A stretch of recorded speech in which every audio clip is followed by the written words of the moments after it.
Shut up, not this time. Hands on heart, eyes up high. We were made to testify. Charlie and Mike, Charlie and Mike, God and country, we stand right. Truth on fire, we won't hide. USA, USA, side by side. Let them hear us clear and loud. One small voice can move a crowd. Charlie and Mike, Charlie and Mike, God and country, we stand right. Truth on fire, we won't hide. USA, USA, side by side.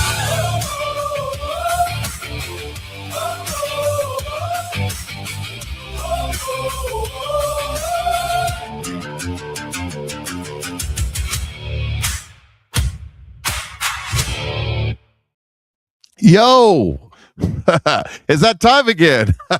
There you be. That's How's funny. everybody That's doing? awesome. I wanted some kind of dancing hula girl or something, but no, boom, there's your face, larger than life, and it just startled me and made me Well, pee a little bit. You scared me. That sounds like a personal. That's an old man problem right there. I'm not a hula girl, and I hope I'm sorry I disappointed you. But No. so people are Let's not talk about your coconuts. Well, you know, it is what it is. Hello, my friend. I'm Charlie Simons. That's Mike Cook, Patriot Mike, and we're on right now, Charlie and Mike, and we talk about it. That's what we do. We take stories that are going on, whatever's happening right now. I'm in California, so I'm kind of California-centric because I know all of you in the United States of America, outside of California, you probably have no idea what we're doing. You probably have no idea because the media keeps it quiet and they don't let you know exactly how nutty and ridiculous and out of control it is here. So I'm here to fill in the blank for you and let you know all this. Except we for got Spencer Pratt, we're all going to go vote for him. I love that idea. I hope that's actually true. I hope that happens.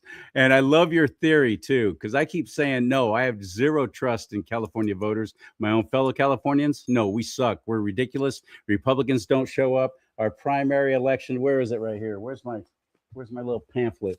It's next California is Tuesday. a great place to be from.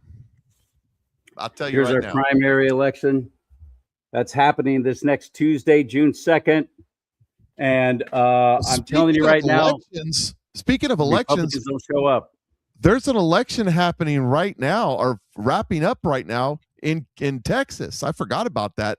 We even talked preliminarily before the show about stuff. That totally blew my mind. How many people did President Trump endorse in these primary elections in other states, these midterm elections, and how many of them won? All of them. Exactly. He's 100%.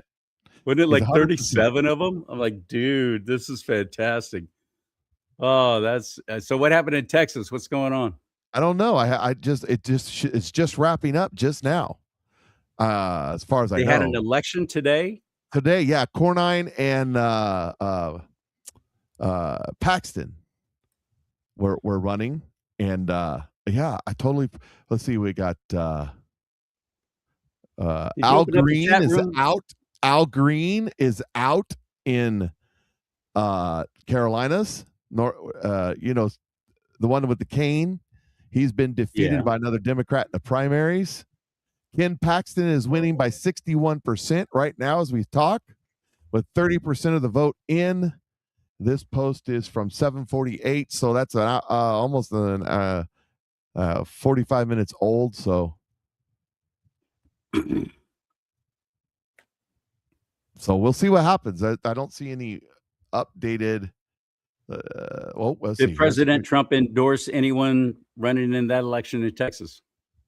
Yes, Paxton. He endorsed Paxton. And like I said, you don't have the results yet. Ken Paxton is the projected winner of the Republican Party runoff in U.S. Senate. So he's this is The projected winner, you said? Yes. This That's is that election time. exit polling, right? Yeah. Yeah, it's saying he won. So I don't know. Welcome everybody. If you're it's saying he won. Okay, this is excellent. Welcome everybody. So that's Wherever you're watching from on Facebook, Facebook Patriot Mike's Facebook page. If you're watching on both my YouTube channels or on Mike's YouTube channel or on our Rumble, rumble.com/do not talk, rumble.com/Patriot Mike Show. The comments are open for you right now if you want to chime in with anything at all. And we're going to ask for your input coming up just a little bit. Choose Charlie's news. I have several stories. I'm going to list them off, and then whichever one gets the highest amount of votes in the chat room, I'll go into that. And we got a new feature on the show today too. This is a new addition. I call it the cuss bell. Because yes, I'm a Christian, but sometimes words slip out. So if you hear this, you'll know what I was thinking. How about that? That'll be our little just a little code between you and me, and Mike makes 3. Thank you for tuning in, sharing these shows, liking these shows. If you could hit that like button right now, we sure would appreciate it. Wherever you're watching, hit that like button.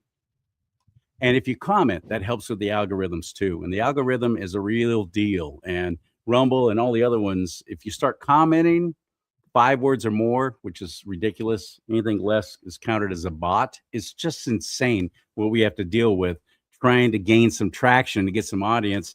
And they monetize, they'll share monetization with us. They share a portion of the advertising. So as Mike said last week, if you actually watch the commercial at the beginning of the show, that helps. It's just 30 seconds out of your life. Instead of fast forwarding through it or skipping it, it actually helps. It makes a difference, at least on Rumble. All right. Let me just add, if you're watching and you see me all nice and clear because I have really high speed internet, and Charlie's just a little fuzzy around the edge because he's way out there in the middle of the desert in California in a bunker somewhere, and he has very, very poor internet connection. So true story. Completely true. Santa Fe, Texas, checking in. Hello, Joe Johns 123. He voted for Paxton. Hello from Santa Fe, Texas. I didn't know there was a Santa Fe, Texas. Yeah, there is. They probably had it first. Meherzog, I guess, can't use that cuss bell for me because all you would hear is bells. That's how I was before I got saved. I didn't get saved until later in life. I was 31. Before that, I used to cuss like a merchant marine who had retired from being a truck driver or something like that. My stupid mouth was dang ridiculous.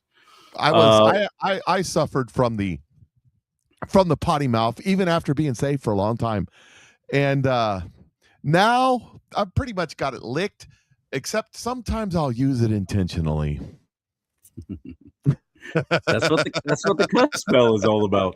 Because I take seriously in the word, it says, do not use coarse language. And I think that the F word is just about as coarse as you can get, unless you put mother in front of it, and then it's the ultimate. And I'm not going to do anything to use the Lord's name in vain, ever. My Lord Christ Jesus is not a cuss word. No, it's not. No, it's not. And I was listening to Robin Bullock. Robin Bullock. And he said he was praying and he was mad because he was out somewhere and somebody was saying GD this and GD that. It was making him mad.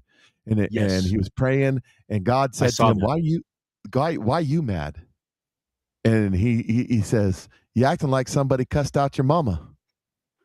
He goes, that's not what bothers me. This is what God says. That's not what bothers me. What bothers me is that they're calling me a liar because I've never damned anyone anywhere. Because he doesn't see GD is damning. If you say GD this hammer, you're damning that hammer. And God hell. Says I've never. That used to be the full phrase, GD to hell. And you're right. You're telling God to damn something to hell. And what you bind on earth will be bound in heaven. What you loose on earth will be loosed in heaven. So words are extremely important. And I have to keep that in mind. Yep. So what is your list of stuff you want to talk about? I know what I'm going to talk about. Okay, you want to try that now then? Okay, choose Charlie's news. You got to tell the list for them people to give you your list, I right? know. Here we go. Arrests are happening, which frankly, I'm going to tell that story anyway. Climate crap. Garden Grove, what's happening in California down in SoCal with that leaking tank that's about to explode close to Disneyland. Pride, because we are just a couple of days away from Pride Month. And that's stuff. You ring the bell for stuff.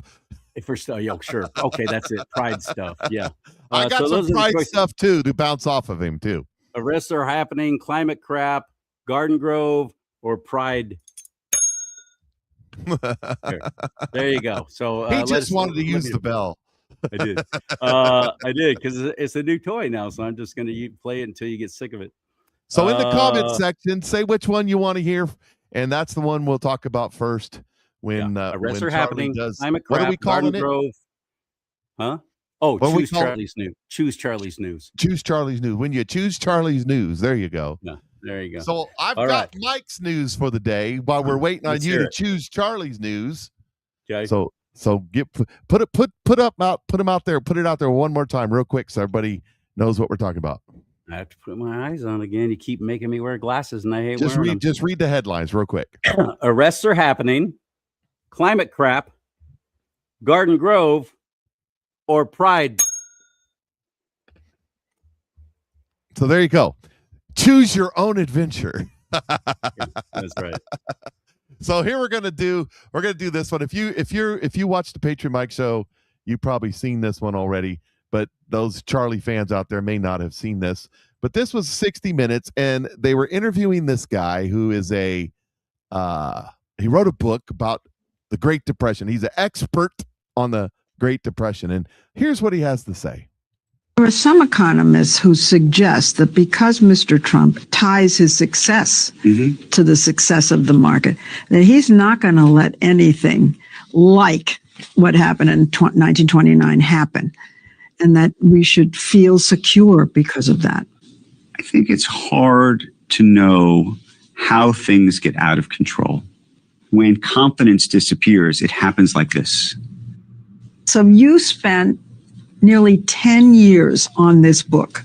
The inevitable question is, do you think that we will have a crash or not? The answer is we will have a crash. I just can't tell you when, and I can't tell you how deep. But I can assure you, unfortunately, I wish I wasn't saying this, we will have a crash. What a prognosticator. Amazing. Yeah, like the stock market never crashes, and it's kind of never a regular thing. This guy's brilliant. It's almost kind of like back in 2019 when when Dr. Fauci was saying there will be a pandemic. I don't know when, but there'll be one. We can assure there's going to be a pandemic. It's almost like that. And what would make me think that way? I mean, well, so I looked up this guy's name's Andrew Ross Sorkin, Sorkin. And I thought, Who is this dude? I ain't never seen him before. Well, that's because I don't watch the channels he's on. But here, let's just look this real quick. His is Wikipedia. Now, we take Wikipedia with a grain of salt. But on this particular case, it's probably pretty accurate. If he's a leftist, it will be accurate. If he's not, he won't be. February 19th, 1977 is when he was born. He's an American journalist and author. He is a financial columnist for the New York Times. I'm sure he's right-leaning, right? And a co-anchor of CNBC's Squawk Box. He's the founder and editor of DealBook, a financial news service published by the New York Times. He wrote the best-selling book, Too Big to Fail, a co-produced movie adaptation of the book for HBO Films, and is also co-creator of Showtime series Billionaires. But that's not the best part. He goes to all this stuff, all the things that he's done, and television and Too Big to Fail and awards. This is the one I want. See, he shared the Great Loeb Award of 2005 for Deadline writing. Wow. He earned another for Business Book of 2010 for his book Too Big to Fail. He also won Society of American Business Editors and Writers Award for breaking news in 2005 and 6 and 7. The World Economic Forum named him a young global leader. Also in 2007, SiliconAlleyInsider.com named Sorkin one of New York's most influential scribes. In 2008, Vanity Fair magazine named Sorkin one of the 40 new members of the Next Establishment. He appeared on the UGA Federation. UJA. Stop. Sorry. You know, GA. The letters don't matter to a dyslexic guy. 2013 list of 40 under 40 top movers and shakers in the Jewish community. So he's a Jew, so we know there's a problem there. He is a member of the Council of Foreign Relations. In 22, he won an Emmy Award for his New York interview with WeWoke founder Adam Newman. We woke, whatever, same thing. With Adam Newman, yeah. Yeah, so he's a member of the World Economic Forums and the Council of Foreign Relations. So I'm sure that's just a one-off statement when he makes a statement like that. He wrote a book on it, so that makes it brilliant. Makes him something, anyways. So that's my story right there. Nothing to worry about, folks. There's going to be a Great Depression as soon as they can force it on Trump so they can get him out of office or something. So what story y'all want to hear? What story do y'all want to hear? People are loving the overwhelming votes were for arrests are happening. He said arrest. I mean, he froze right there for a second. Was my YouTube screen, my Wi-Fi dag nabbit. Yeah, just for a second. Let's start off with this. Anyone know Bill Asaley? Everybody in the media says his name wrong. I hear his name mispronounced all the time. And now he's the U.S. prosecutor. He's I think deputies like, what do you call it when you've been appointed, but it's not official, which I think President Trump is really acting. Yeah, he's really getting around a lot of stuff here by doing this acting thing. And it's brilliant. And as Bill Asaley, who was an assemblyman in California and a very effective one and a very good one, and I hated to lose him as a representative of we the people here in Cali, but now he's doing the big stuff for President Trump. Check this out. Department of Justice taking action and prosecuting the fraudsters that we tell you about every week. So listen to this.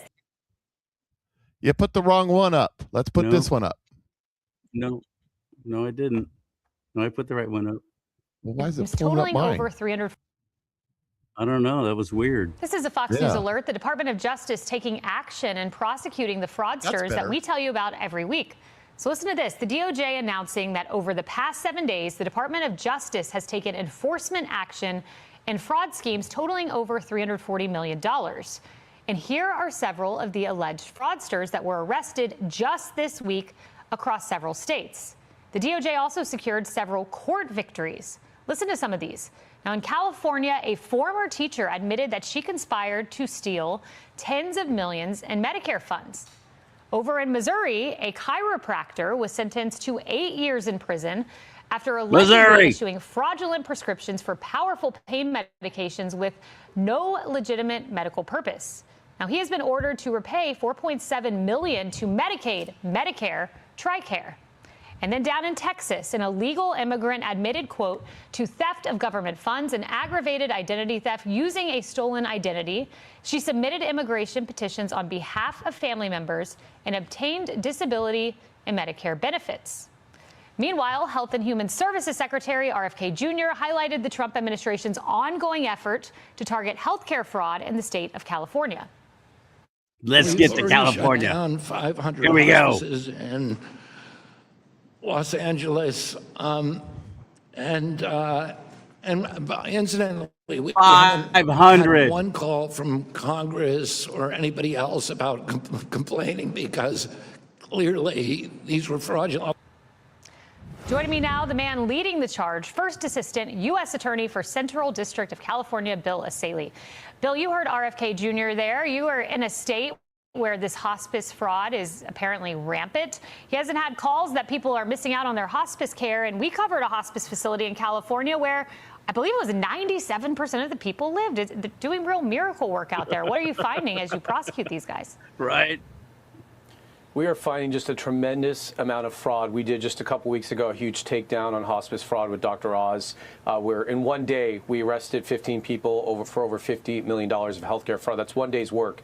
What we're seeing, Kaylee, is basically in California, I call it the kingdom of fraud, nobody's minding the shop. The money just goes out the door, no checking, no vetting, and I want to be very clear, California has a responsibility to make sure the money's going to the intended recipients. The federal government provides most of the dollars, but it's states like California that administer these programs. And so whether that's hospice, which is licensed and regulated through the state of California, or home health care, which is another area we're seeing a tremendous amount of fraud, or employment benefits during COVID, California gave out $30 billion in fraud because they didn't even verify basic information on the applications. There is no checks, there's no vetting, and there's no checking, and the money's just going out the door.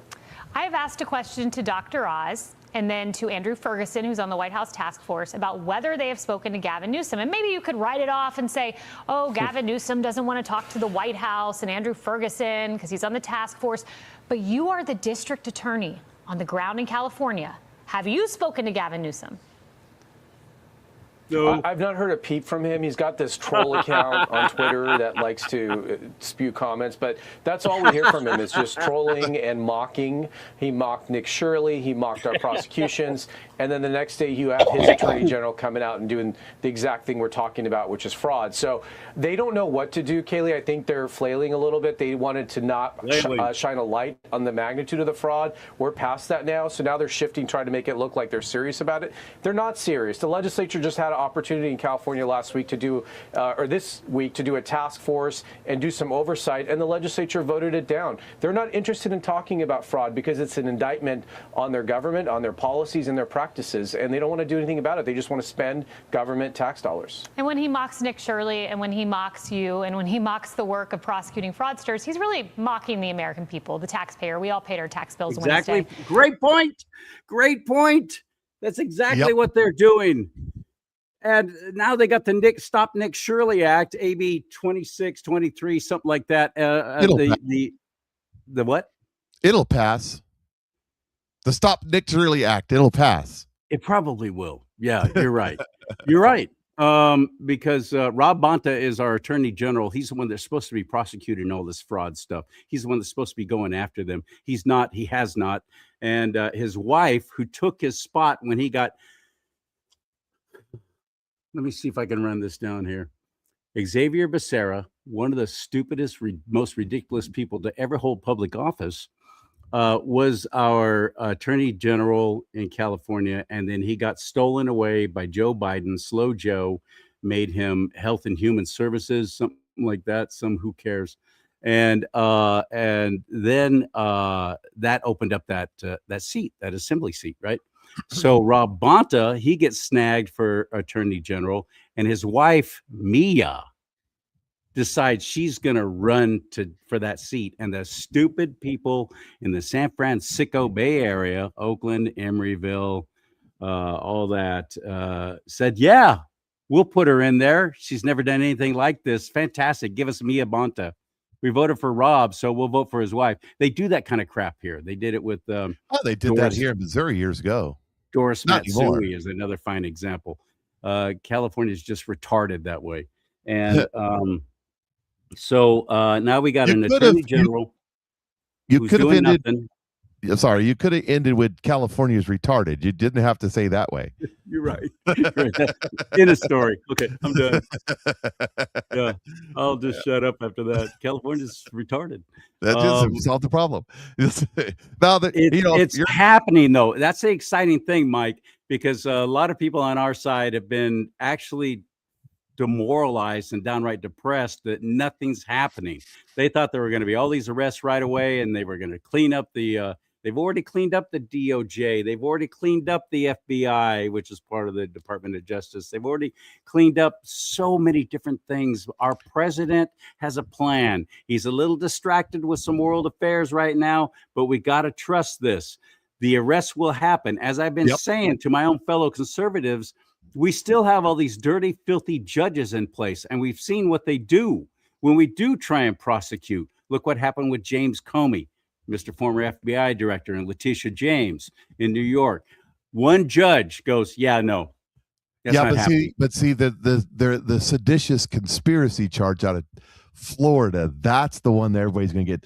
That's the one they're scared to death of. Let me show you something else about draining the swamp. The arrest. Arrest going to happen. When the arrest going to happen? Blah, blah, blah. Shut up. Yeah, I'm hearing it all the time. I'm not even going to vote in the midterms. I'm going, then you need to get out of my face right now. I don't even want we're not friends anymore. I've canceled that friendship. My toys and go home. Yeah. Exactly. That's it. That's what it is. That's so here's the thing though. I don't have it pulled up, but there's a report out there that the GOP party is sitting on $193 million in their campaign fund for the upcoming midterm elections. The National Party. The National Party, the GOP. Yeah. The DNC is sitting on 10 million or so. Maybe it's a little more than that, but they're 17 million in debt. So they got a net That's from the Kamala Harris debacle. That's right. They're $17 million in debt. It's more than that, though. You see, the Democrats have always outraised the Republicans. Always. The last election cycle, Donald Trump raised like $900 million. He spent like half of it. Still killed. It's like Pratt out there in California. When you know the media, you know the media. But the DNC had $3 billion. Joe Biden raised $2 billion, and Kamala raised another $1 billion. They had $3 billion, and they blew it all. But now they can't raise a thing. You know why that is? Because they got rid of the 100 or the million or so dead, non-existent people collecting payroll from the government. They got rid of the million or so dead, non-existent people getting Social Security. They got rid of USAID. They got rid of a couple other organizations. They're getting all this frauds being shut down in all Ohio and Minneapolis, St. Paul, and California, all these places. You got Dr. Oz just cut. Look, if you don't give us the paperwork we're looking for, just cut you off. We ain't giving you a check. You ain't getting no check. Well, that's all their money laundering operation. They cut off all the money to Ukraine. They've cut off all the money to Iran. Don't forget Hollywood. Oh, and Hollywood too. Don't forget Hollywood. Hollywood was always, especially with Obama and Clinton, millions, even billions, Hollywood clowns. USAID.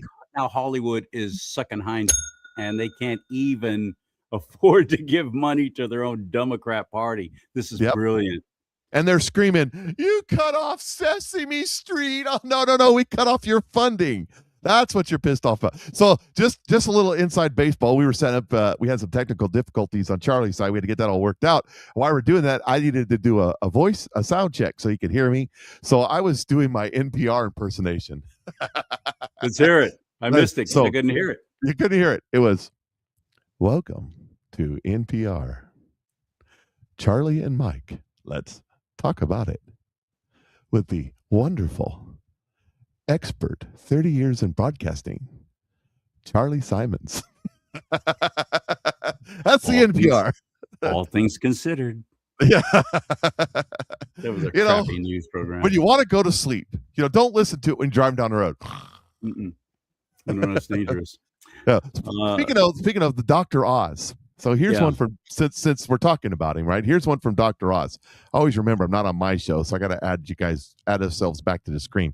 Here we go. I like Mark Cuban. I've always liked him, but this is a mistake. And once Trump puts his name on prescriptions, we're all going to die. Okay. Unfortunately, we still have no medications for Trump derangement syndrome on Trump, but we're working. Oh man, you gotta love them. Some of the best. These guys are some of the best in the business. I know. Dr. Oz and Dan Bongino was in there for a little while. just the best in the business. Here is speaking of best in the business. Here is RFK Jr., the snake wrangler. Have you all seen this one? This is crazy. Yes. If you're squeamish about snakes, look away. Look away.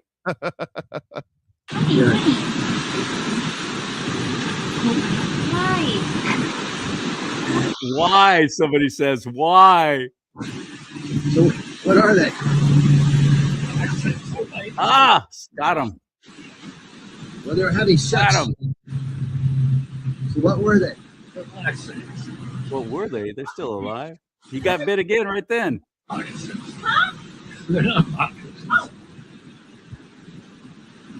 Those are strong. You're supposed to grab them snakes. by the head so they can't bite you. Right. Normally, he's a city kid. Got bit again. Got bit again. He's doing it wrong. Dang, he's getting it.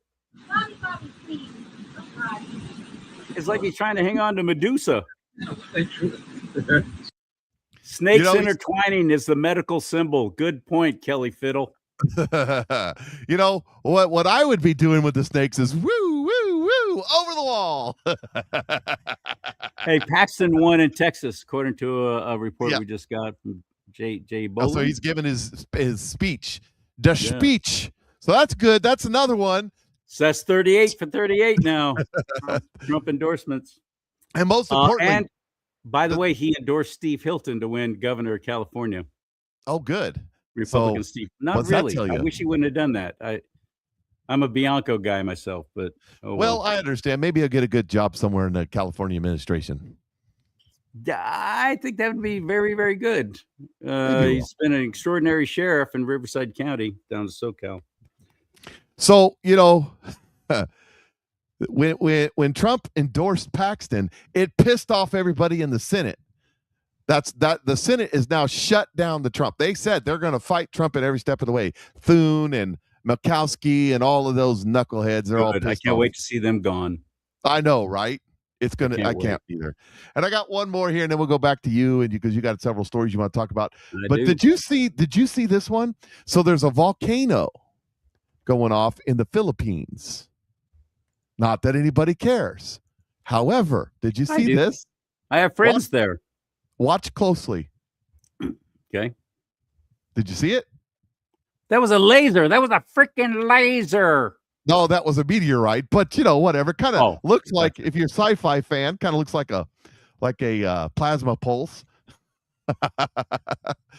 Proton torpedo, photon torpedo. They got the camera on the volcano, and just out of nowhere, here comes this meteorite slamming into the ground. Dang. Pretty wild, ain't it? That is cool. That's an amazing shot. And of course, all the conspiracy theorists will freak out over that for years to come. Well, as long as you have your roof painted blue when the meteorite comes in, it just bounce off. You mock, but I believe that's true. I do mock. I do mock. And that's why all the libbies are, and they believe it too. That's why they're buying blue cars now. Have you noticed well, not you're in Missouri, but there's a proliferation. We don't buy cars, we buy trucks. Yeah, exactly. There's all of a sudden a proliferation of blue cars in California. Okay, speaking of California, you want to find out what's going on at Garden Grove? Hey, let me ask you: does Prius sell blue cars? I don't. Anyway, go ahead. Yeah, they got 'em. Okay, here's the story in Garden Grove, California. This is down in your browser's having trouble sharing your son of a gun. Oh, it's because someday, Mike, it'll be so exciting when I actually have a real good computer. And if anybody wants to donate a couple $100 to Charlie to get a new computer, you can get a good computer, because all mine are bought this way off of like Amazon or even Walmart, reconditioned, couple-year-old computer. I can't take your Patriot Mike volcano story down, and I can't post anything else until you take my that. story's down. See, it's down. I got it. No, I mean, you have to take it from out of queue. You have to remove it. Highway robbery, I won't pay.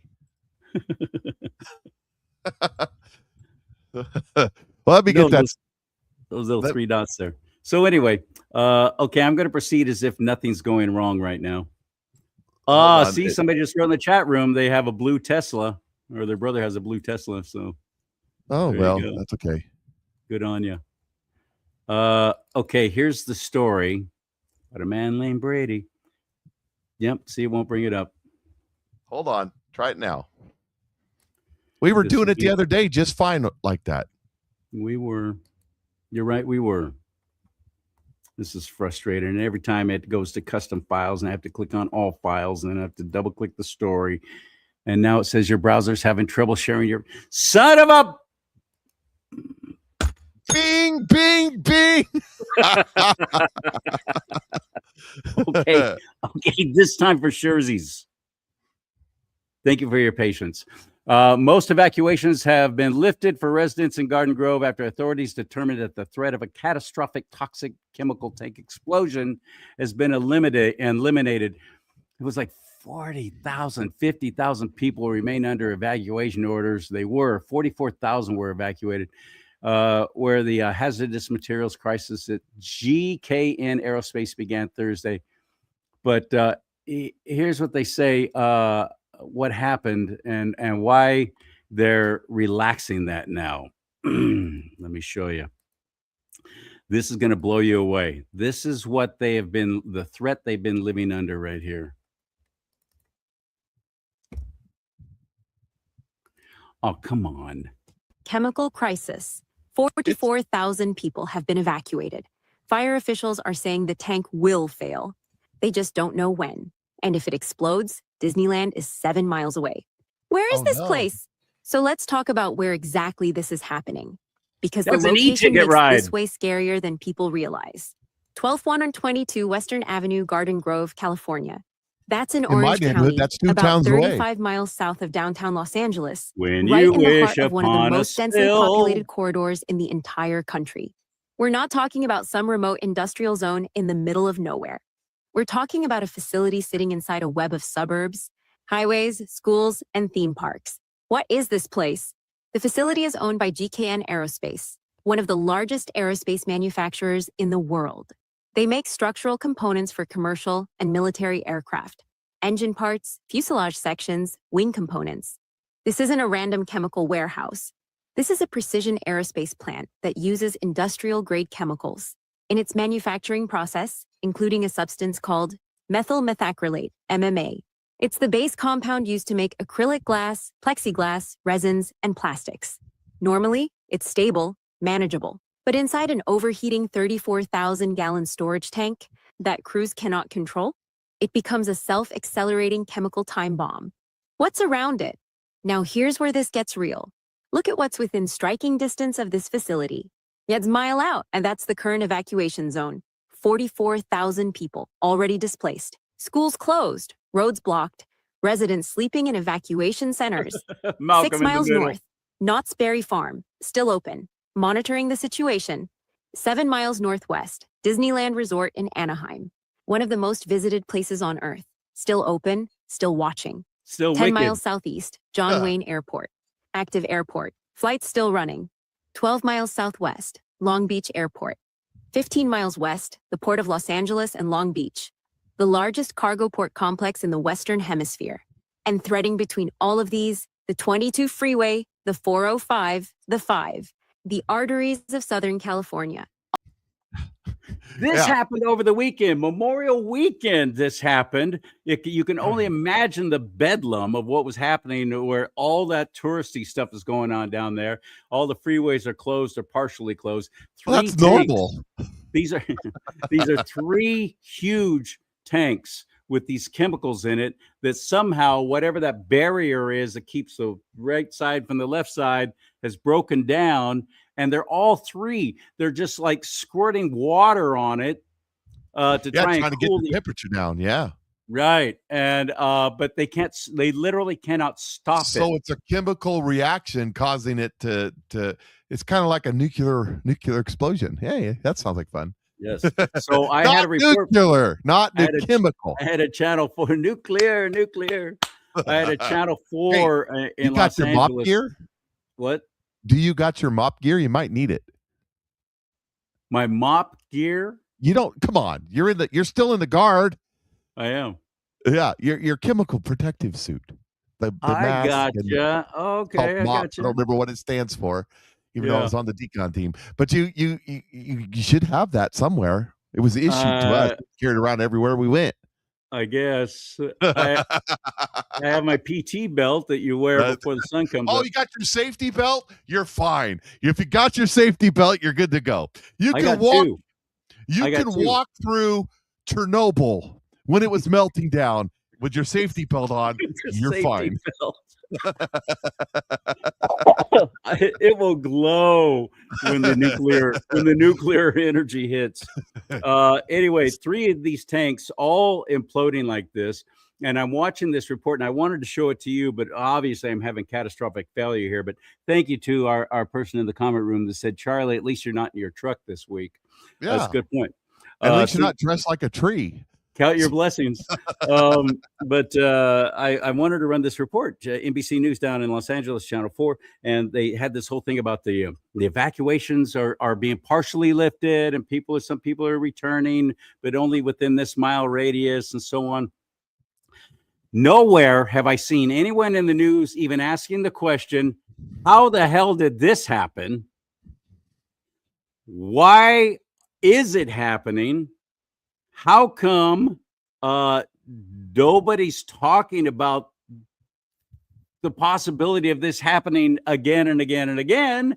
How did this go wrong? Who's responsible for this? No one's asking those kind of questions. It's so typically Los Angeles. Their reporters are just abysmal. It's fine. When the fire gets there, just burn it all up anyway. So it'll be good.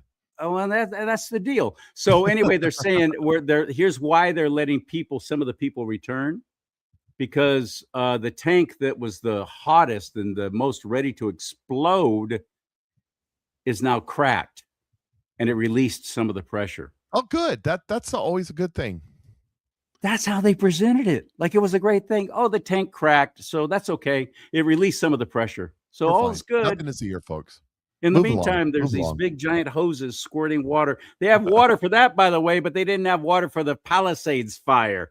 I have a bone of contention with that report you just played, because she said that the 22, the 405, and the 5 are the arteries of Southern California, and if that's the case, they needed some surgery quickly, because that's got a blockage. I'm telling you, I've been on the 405 and the 5. That was 10 years ago. It's got a blockage. You're going to need some surgery. You need to get in there and fix that. My neighborhood, we had traffic jam here the other day. We had two combines, not combines, but big tractors running cedars go by. Yeah, they weren't going very fast. So a couple cars behind them. This traffic jam is bad. Yeah. It's really bad. There's so on. I appreciate the comment also from is that Michelle? Well, I could put that on the screen. This one right here. Yeah, thank you. I've interviewed more than one person who lost everything in the Palisades fire. I've interviewed people. I used to have a home up in Grizzly Flats in El Dorado County when the car fire came through, leveled that town like it did Paradise.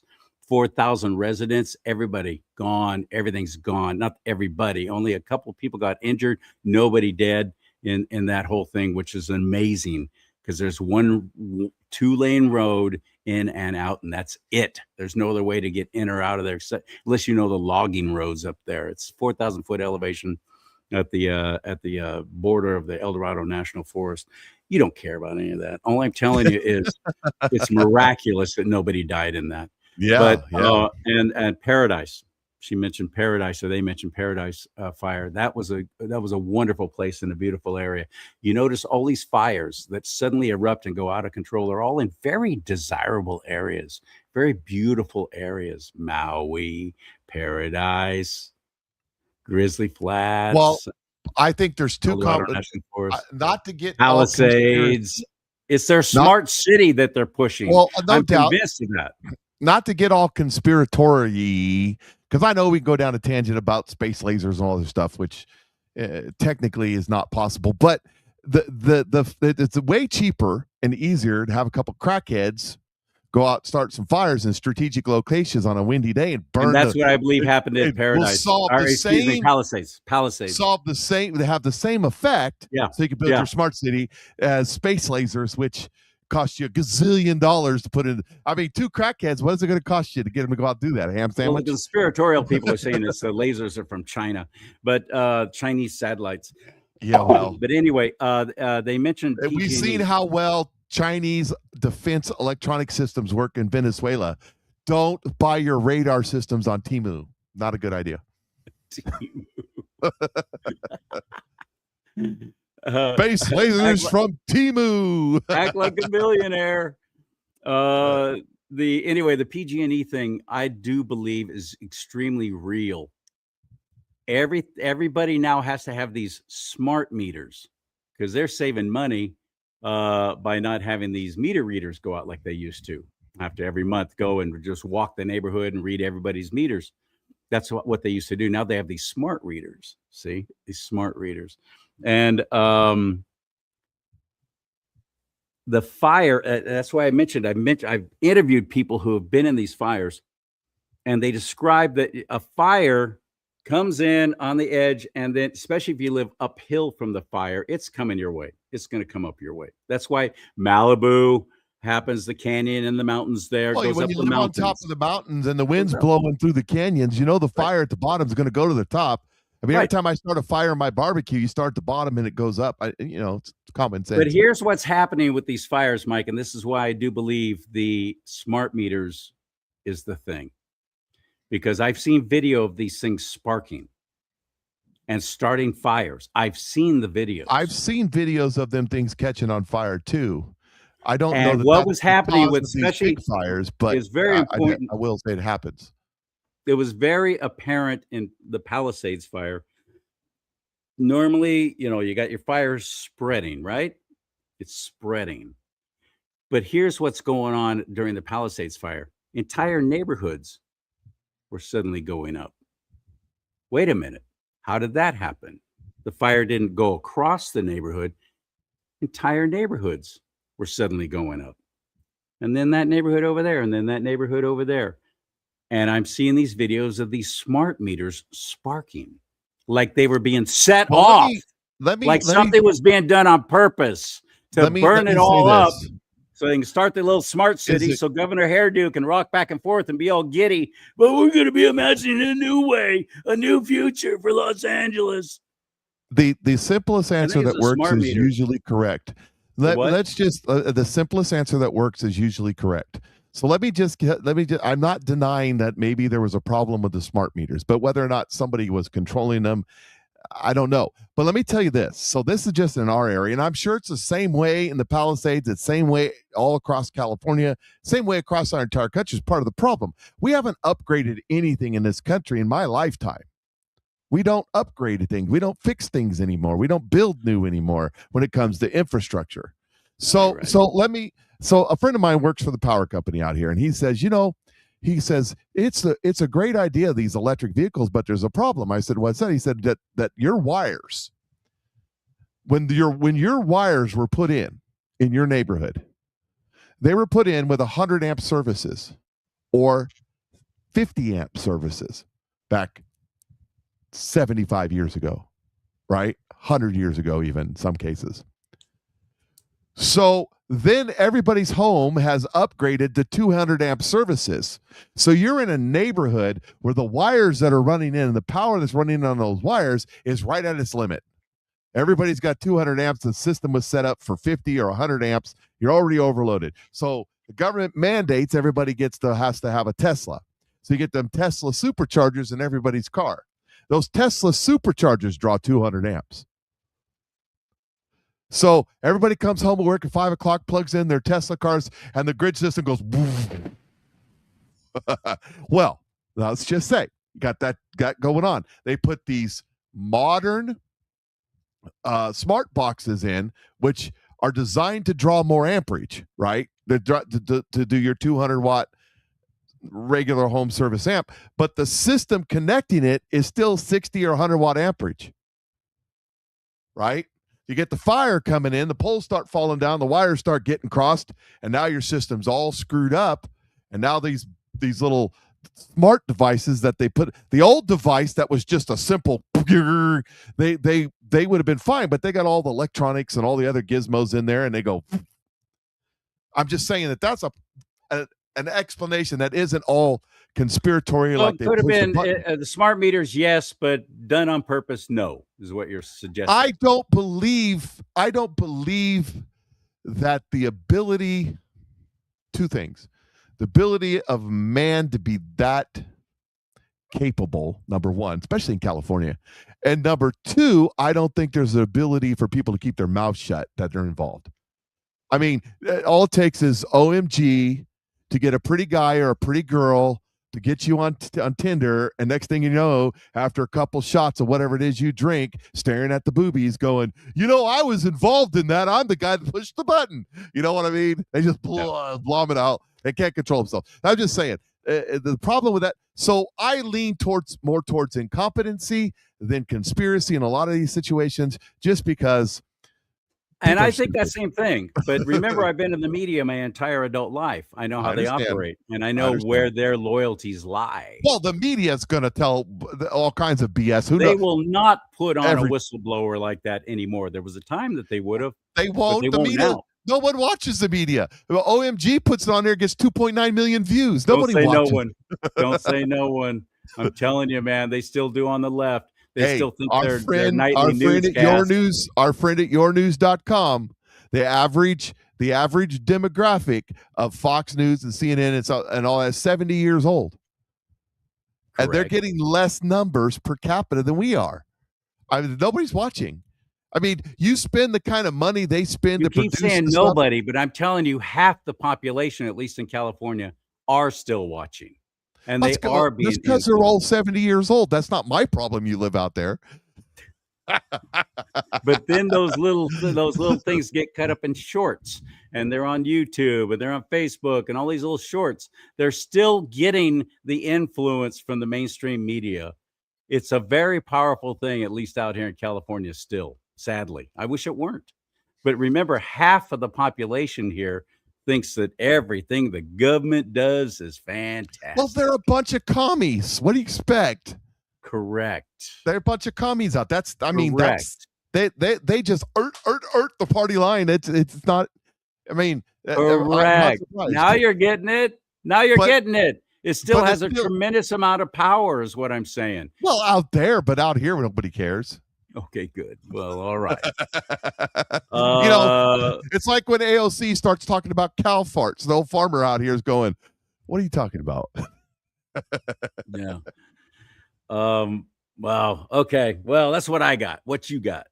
Well, you made me turn all my stuff off. I don't know. Oh, did I? No, you said because you couldn't run your stuff. What other story did you tell your gay prize story? Then I got one on your gay ding stuff. As I got something on gays too. We're just days away from. Go ahead. Go ahead. No, I stopped. It's your turn. Oh, okay. We're just days away, ladies and gentlemen, boys and girls, from Pride Month, or as I like to call it, Pride. And it's coming. He just wants to ring his bell. I do want to. That's awesome. Captain Jeffrey Little, you know about him? Again, I can't bring it up unless you bring it. I don't have anything up anymore. It's all you. It is all me. And I know what happened. I got it now. I fixed it. Okay. Oh, excuse me. Captain Jeffrey Little, this is a couple of years back now, Christian lifeguard for the Los Angeles County Fire Department. He's been doing it for like 20 years. He's the captain of the lifeguard unit. That's pretty good. Wonder what he makes per month. So they told him, the county there down in LA County said, you have to start flying a pride flag during June. And you as captain have to put it up on the lifeguard post.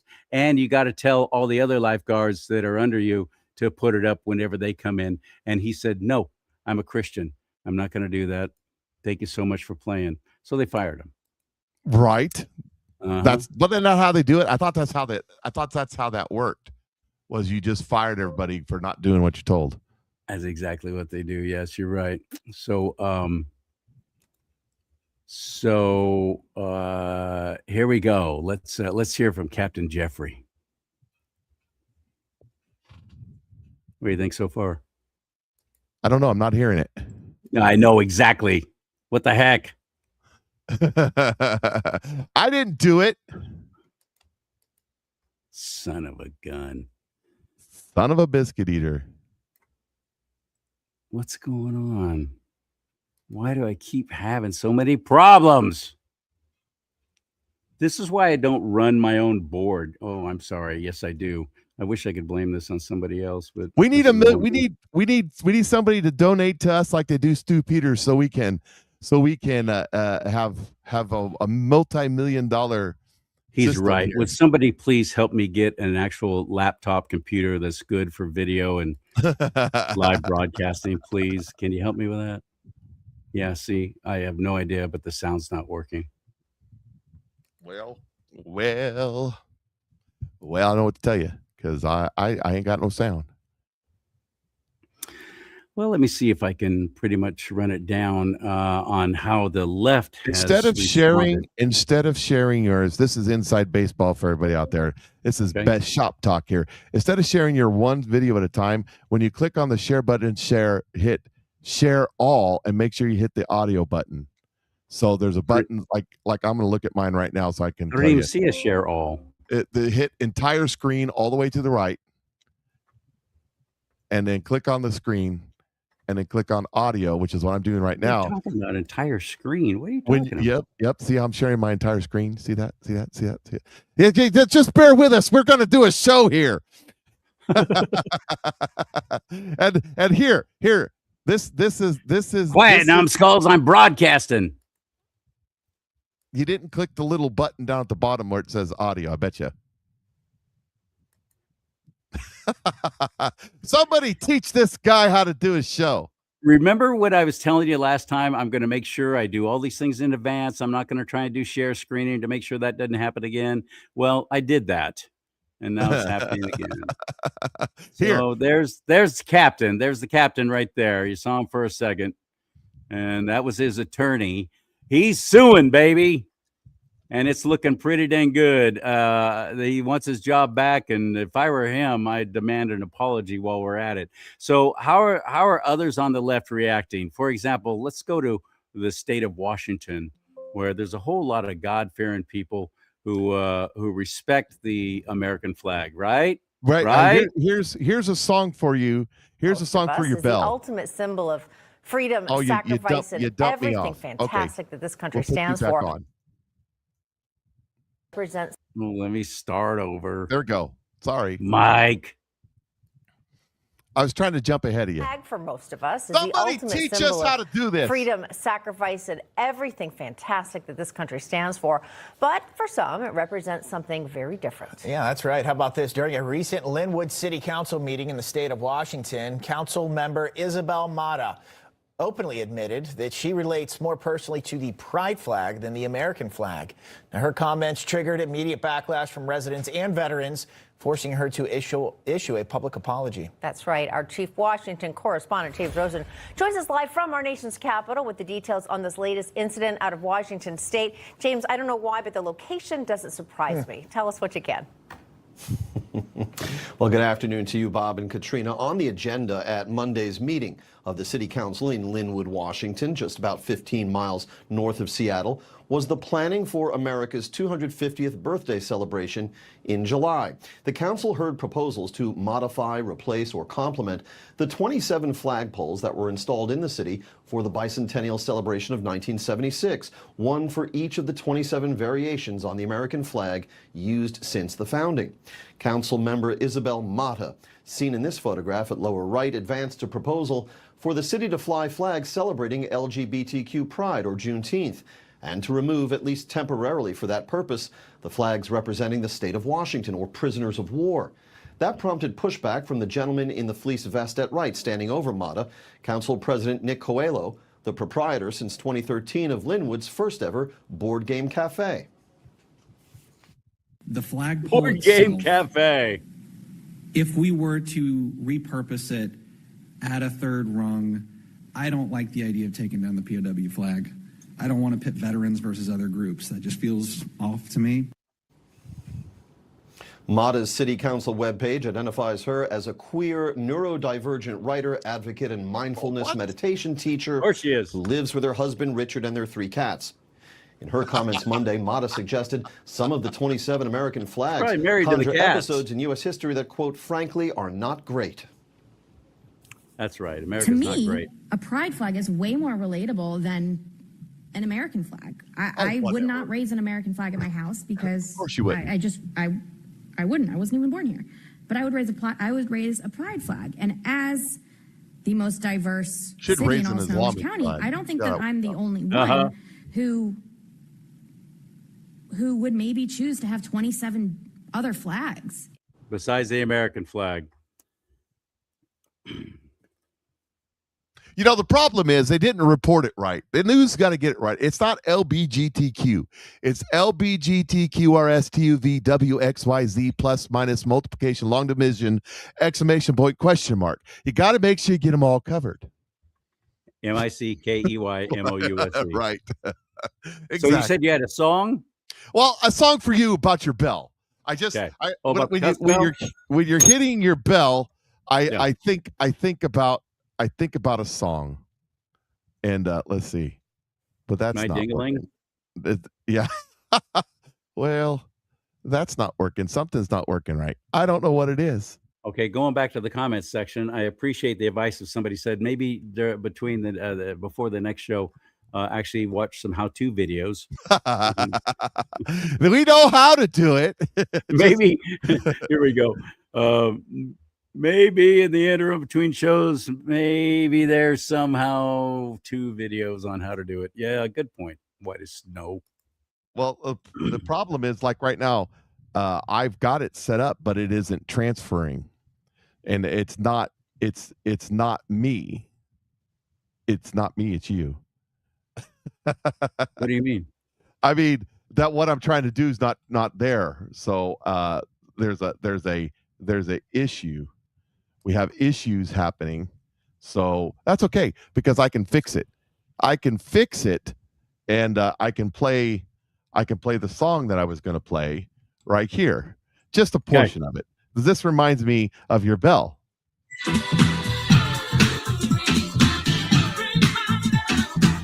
Anita Ward. Will Smith. Ring my bell. I hate to see you. There you go. I didn't know he sampled that. That's funny. Oh yeah. Okay, I'll tell you what. Here's what I think we need to do at this point. We've talked about some serious stuff. We've made fun of ourselves. We've shown exactly how inept we are at running these kind of shows. And I've had to wear my glasses way too many times. I hate wearing glasses, but I can't see my screen anymore. So I'm just going to play this for you. Let's take a comedy break. Are you ready, Mike? Yeah. Let's take a comedy break. Here we go.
Yeah, keep it.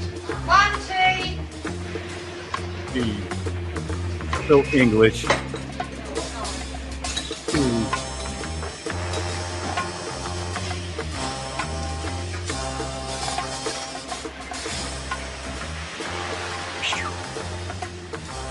I'm nervous for him. I know.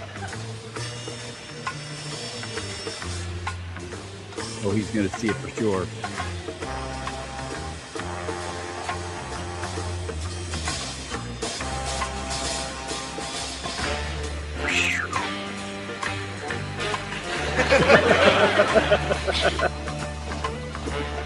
Oh no.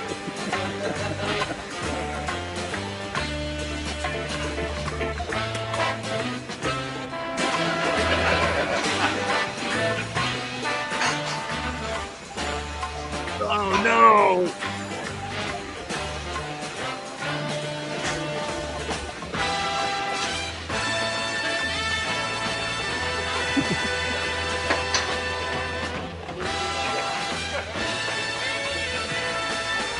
Oh.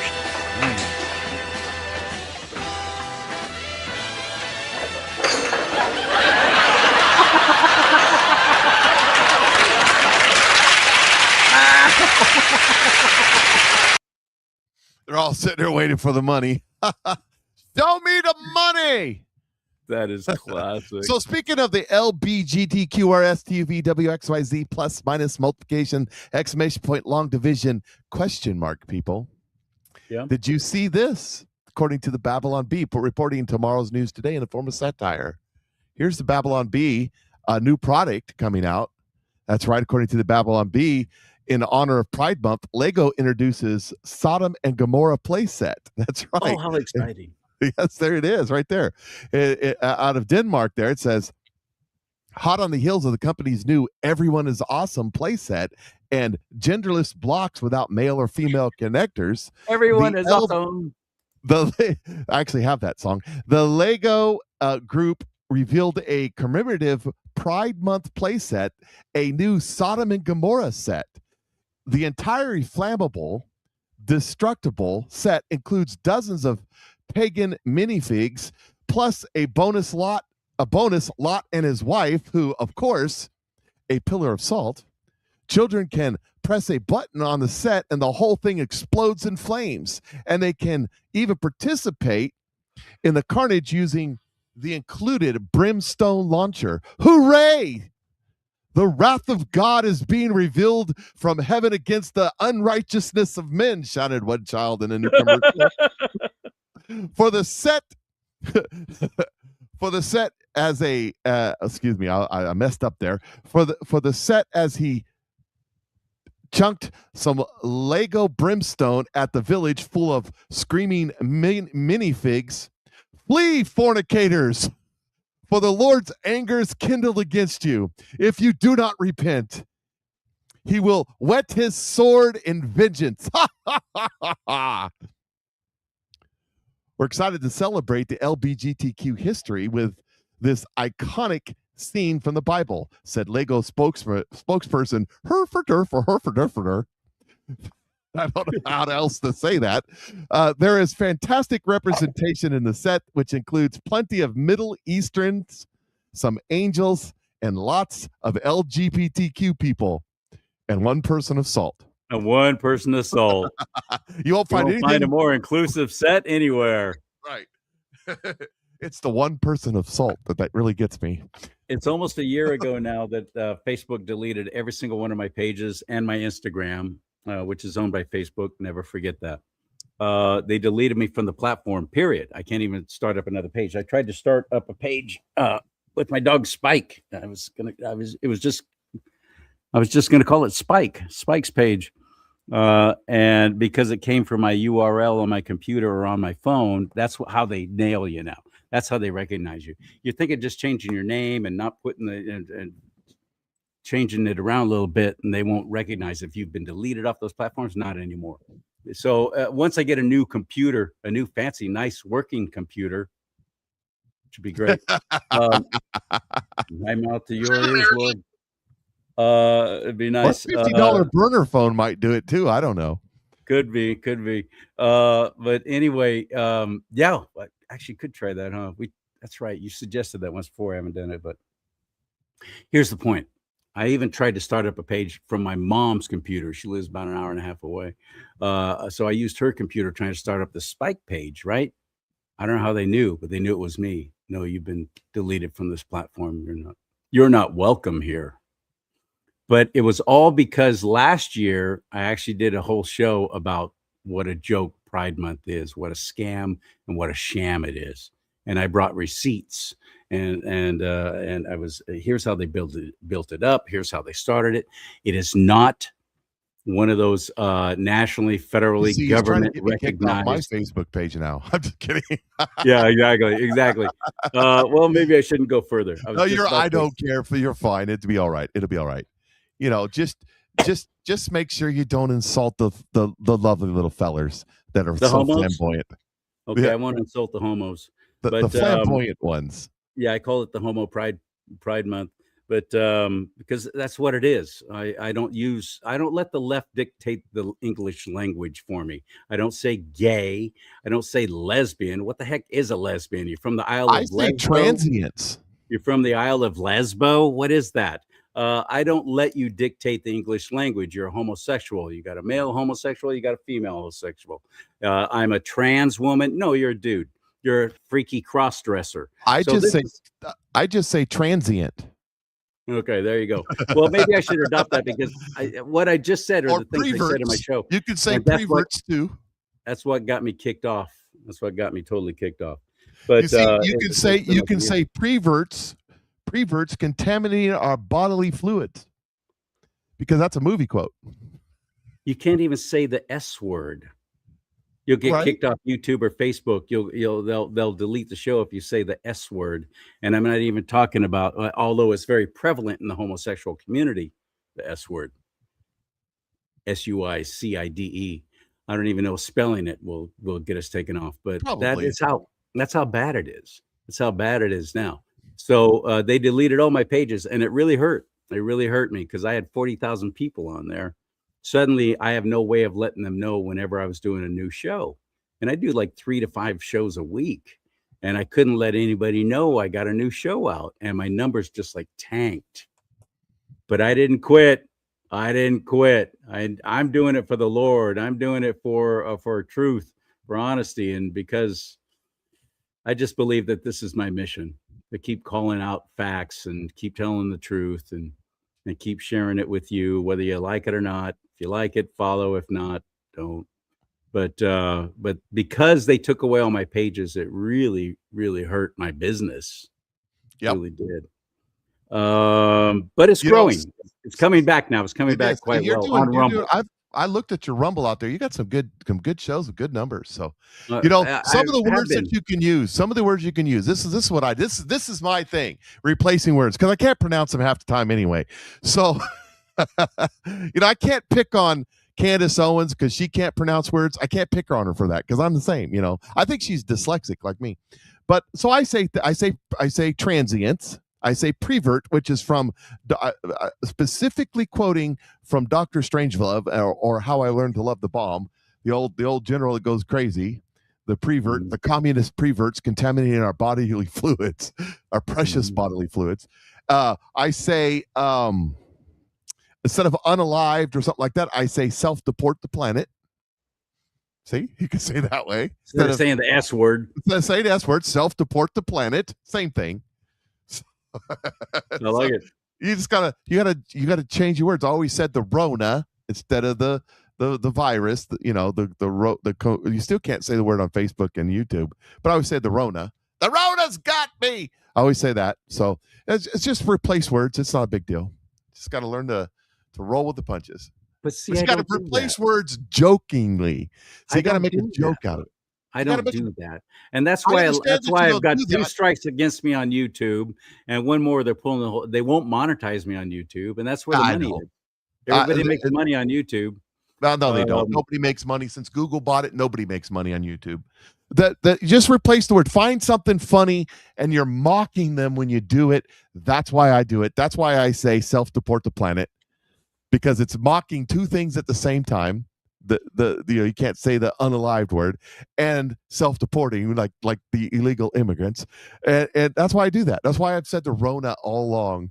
The Rona, it come from some meme with some black lady. I got the Rona. That's where I stole that from. And of course, preverts is from Dr. Strangelove, and then the transients, because they're all a bunch of transients. So I call them freaky cross-dressers, what I call them. Well, that's fine too. That gets me kicked off Facebook. Right, but the transients doesn't, because you could be talking about a trans person or a homeless person. I mean, and you're making fun of all of it at the same time. There you go. Them. You're mocking them, and that's what I like best about it. I like mocking them. You won't let me say the words? I like saying screw YouTube and sticking with Rumble. God, thank you, Lord, for Rumble. I love Rumble. The only time that I'm on YouTube or Facebook or doing my show is with this show. This show's on Rumble and YouTube until they kick us off. And then we should start a new channel on YouTube just for this show. That would be fun. That's see how far that lasts. And I'm on Facebook on my 2 channels for this show. And you are using my Patriot Mike Show channel to put your God Talks and what is it? Godcast? Is that what it is? Not a podcast, but not a whatever. podcast, not a broadcast. It's all about God. Where a chapter a day keeps false teachers away. If you notice on my Rumble channel, though, the Godcasts are always like 150, 200 people watching it. So not all that many people are interested in just watching me read a chapter out of the Bible. I don't know. I'm getting a lot of feedback on my Facebook page. You don't. I'm talking about on my Rumble channel. I know, but there's a lot of people that are responding to it on my Facebook page that are like it. I'm picking up followers on that page. You don't get to see it. That's cool. I should make you an admin on that page. I think I can do that. But I can't check it. It's right, because you're not on there. Yeah. They've literally blocked me from the platform, period. I cannot. I have friends sending me stuff from Facebook all the time, and I'll click on it and it goes, log in. You can't log in. You're done. You're out of here. Leave us alone. Go away. I've written everywhere I could find an email address, and good luck finding any way to contact Meta. Oh yeah, they do that on purpose. Which is who owns Facebook and Instagram. Good luck finding any way to contact them. I was able to get a couple of email addresses, finally find them online. I've written and written and written. No response. Nothing back at all. They kicked me off January 7th or 8th, 2021. They deleted my they kicked me off YouTube. Gone, right? Gone. I was getting 60,000 views. Same thing on Facebook. They just shadow banned me. I went from getting 50,000 views to like 100 views. That's how it is on YouTube. I've been with YouTube from the very beginning. And I've had hundreds of thousands of views of all my videos over the years, and they refuse to monetize me. And I have 330 something subscribers. That's it. Well, all those years and all those video views, and I only have 300 something subscribers on there. People following me on YouTube. My YouTube channel's got thousands of subscribers, but it not hundreds of thousands, but thousands, like 2 or 3, 4. Used to have like 6 or 7, but it's down. So they kicked me off, right, for like 2 years. I had to create a fake account with a different phone, just like you with Facebook. But at that time, their security wasn't as high, so I was able to do it. To watch YouTube, I could not watch YouTube. I was banned from their services. No, I know. I can't even watch things on Facebook. I get it. And so finally, what happened is they were still drawing out, because I had premium, because I was streaming. They were still drawing out my money, and I was trying to stop it, right? And I finally went to the bank and told the bank, stop paying them, right? And they sent me an email and said, your payment didn't go through. And the email had a response deal, had a quality control or something. So I responded, and I wasn't nice. I said, I will never, ever, ever for the rest of my life ever pay you another dime ever again. And I told him, you banned me. You kicked me off. I can't even access it. And you've been charging me for 9-10 months, and I can't even access it. And I tried everything I could to stop this payment, but I couldn't send you an email because I couldn't access your service. But now that you want my money, screw you. And then the next day I get an email that says, you've got a check mark and because you did something naughty on YouTube. And I said, wait a second, I'm banned. I went and looked. They reinstated my account and immediately check marked me for a video I put up 2-3 years ago. I said, you dirty, no good scoundrels. That's a true story. So I got my YouTube account back. Not that I care. YouTube can go screw themselves. I don't care. We're gonna ban you. Good, Paul. Gee whiz. All 3 of the people that view my shows over there. I don't care. There are people, though, Mike. There are people who do. It is their life. It has become their life. They feel validation from somebody. They don't get enough clicks or likes or responses or comments. They literally take it personally. They're all hurt. It ruins Well, I their do day. too. I mean, I turn my show off, and if not enough people watching, I would just cry and cry and cry. Nobody liked my show. What am I going to do? I'm going to call AOC and Bernie Sanders. I get it. You and I are of that mindset, but there are people that this is their freaking life now. Well, this is their friend.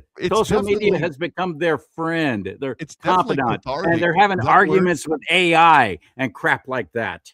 You know, a friend of mine is he's running for Senate, Missouri Senate. He's a congressman now in the Senate. He's the congressman in our district, and I see him at the pachyderm clubs, which I don't know if you have those in California. They started here in Missouri, but they're all over the country now. Basically like a social club like the Rotary or something, but it's for Republicans. That's why it's called pachyderms, like elephant. Yeah. And so anyways, he comes to those when he's I want to start a chapter out here. Let me know who I contact. I want to start up a chapter. Look up pachyderms on the internet, pachyderm, Republican pachyderm. Anyways, so he asked me, he said, so when are you going to run for office? I said, I'm not running for office. It's way too much fun to complain about it than actually do it. So I get to talk bad about you. I've had people suggest that about me too. And I'm like, you don't know a lot about my history, but believe me. No, arrested twice. I got stories. So, yeah, but there's redemption in Christ Jesus, but not in the media. God. Thank God. What'd they say? Who said? Bolin says, I used to joke about being a lesbo trapped in a man body. It is not funny nowadays. No, it's real. It's hilarious. On Salem Media Group, which is a Christian company, I got reprimanded, got in trouble when I said, I've come up with the ultimate way to never get fired. I self-identify as a black lesbian. Well, there you go. Thank you. Good night. I got job security now. I got job security. They didn't. No, like you don't. That. They didn't think for some that was reason. so I don't know. I thought it was pretty funny. So true story. True story. A gal that my wife used to work with is married to a guy. She is gay. He's a trans. They're having a baby. She's a dude. She's a dude, trans, gay. He's a female, trans, gay, and they're having a baby, and they're married.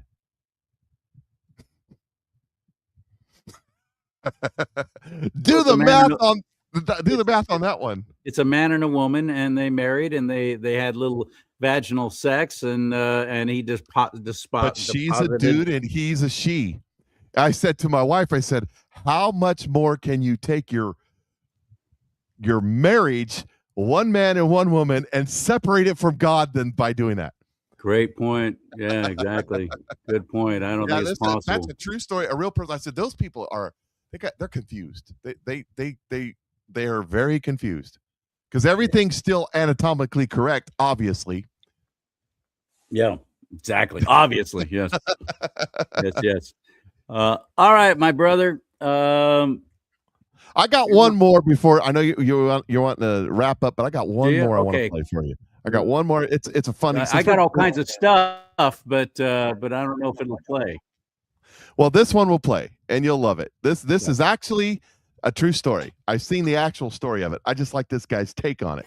What's up, America? Dog accidentally shoots somebody at a convenience store in Nebraska while the owner was inside shopping. So the Scotts Bluff Police Department in Nebraska responded to a call that somebody had been shot at a convenience store. Now, initially, officers were told it was from a BB gun, but when they got there, they found out that it had been a shotgun that had gone off. Now, a woman that was nearby was hit with one of the pellets. She was taken to the hospital for non-life-threatening injuries. But when the cops inspected the car and the damage, they found out that it was a shotgun that had gone off, and a dog was happily going back and forth between the seats. Apparently, the owner was inside the convenience store, and there was a loaded shotgun in the car when the happy dog was bouncing back and forth and hit the trigger, and the shotgun went off. Apparently, one of the birdshot pellets went a piece down the road and hit some woman in the arm. The police said, quote, "The dog, whose breed has not been revealed, accidentally triggered a loaded shotgun in the truck, and the victim has not been identified. I wonder why they won't tell me what the breed of the dog was. Watch it be a Pomeranian. That would have been fucking funny, to be honest." But yeah, there you go. Dog accidentally shoots somebody at a convenience store in Nebraska. So there you have it. I don't understand the Pomeranian thing, why that would be funny. Because he just thinks that the little Pomeranian dog pulling the trigger on the shotgun would be funny. I mean, it could be a pit bull. I mean, if you want to. Whatever it was. The or a dog's chihuahua, woo. What do you call him? I call it a chihuahua. That's what Spike is. Spike's half chihuahua and half min pin. Well, and all awesome. Could have been a Great Dane. That'd have been a story. How'd you get the Great Dane in your Prius? Right. And let me leave you with one more thing. This is one of the current BLM leaders, Black Lives Matter, even though they went through all that with the founders and the people running it and the CEO all buying millions and millions of dollars in real estate with the money that was supposed to go to making sure that Black lives actually mattered. Black Lab. Black. Why is it always a black thing with you people? I'm telling you. So anyway, the Kevin Hart, you know, the comedian Kevin Hart, they did a roast of him, and it was on, I don't even know what channel it was on, but one of the comedians there made a joke about George Floyd. Itchy trigger palm. Made a joke about George Floyd laughing from hell, and the BLM people are all up in arms. They're livid. So you want to see this? Is that the Black Liberation Movement that out of South Africa? That's what you're talking about, BLM, right? No, it's a Bureau of Land Management, actually. But no, Black Lives Matter. Here we go. Watch this press conference that they held. Especially watch the one dude right there to her right behind her.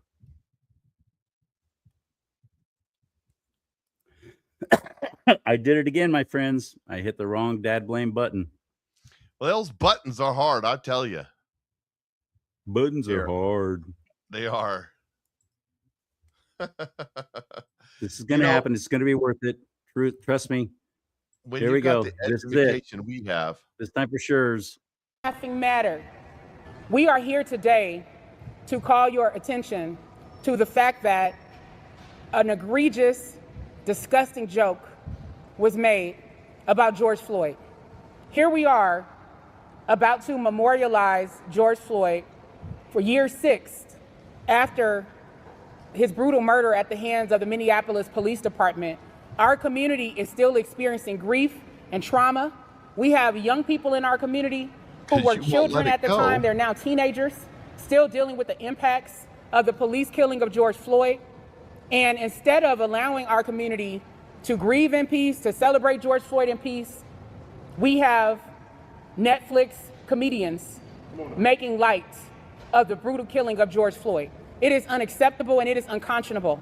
Tony Hinchcliffe made a grotesque joke saying that George Floyd is looking up at us, laughing, and he can't breathe. Wait a minute. Did she just, first of all, do the little hair flip, the classic little hair flip? Look at me. Look how cute I am. Probably. the guy in the tracksuit behind her. It's nice that at least he washed it. Seems to be fairly clean before this press conference. But she does a little hair flip, and then somebody says something in the crowd as she's given this serious thing about, oh, we're so highly offended to what this comedian said, this joke about George Floyd. How dare he? And then she laughs herself. Yeah, well, it's one of them high-anus crimes, so you got to watch out for that. Yeah, speaking of high-anus, look at her. Netflix comedians making light of the brutal killing of George Floyd. It is unacceptable and it is unconscionable.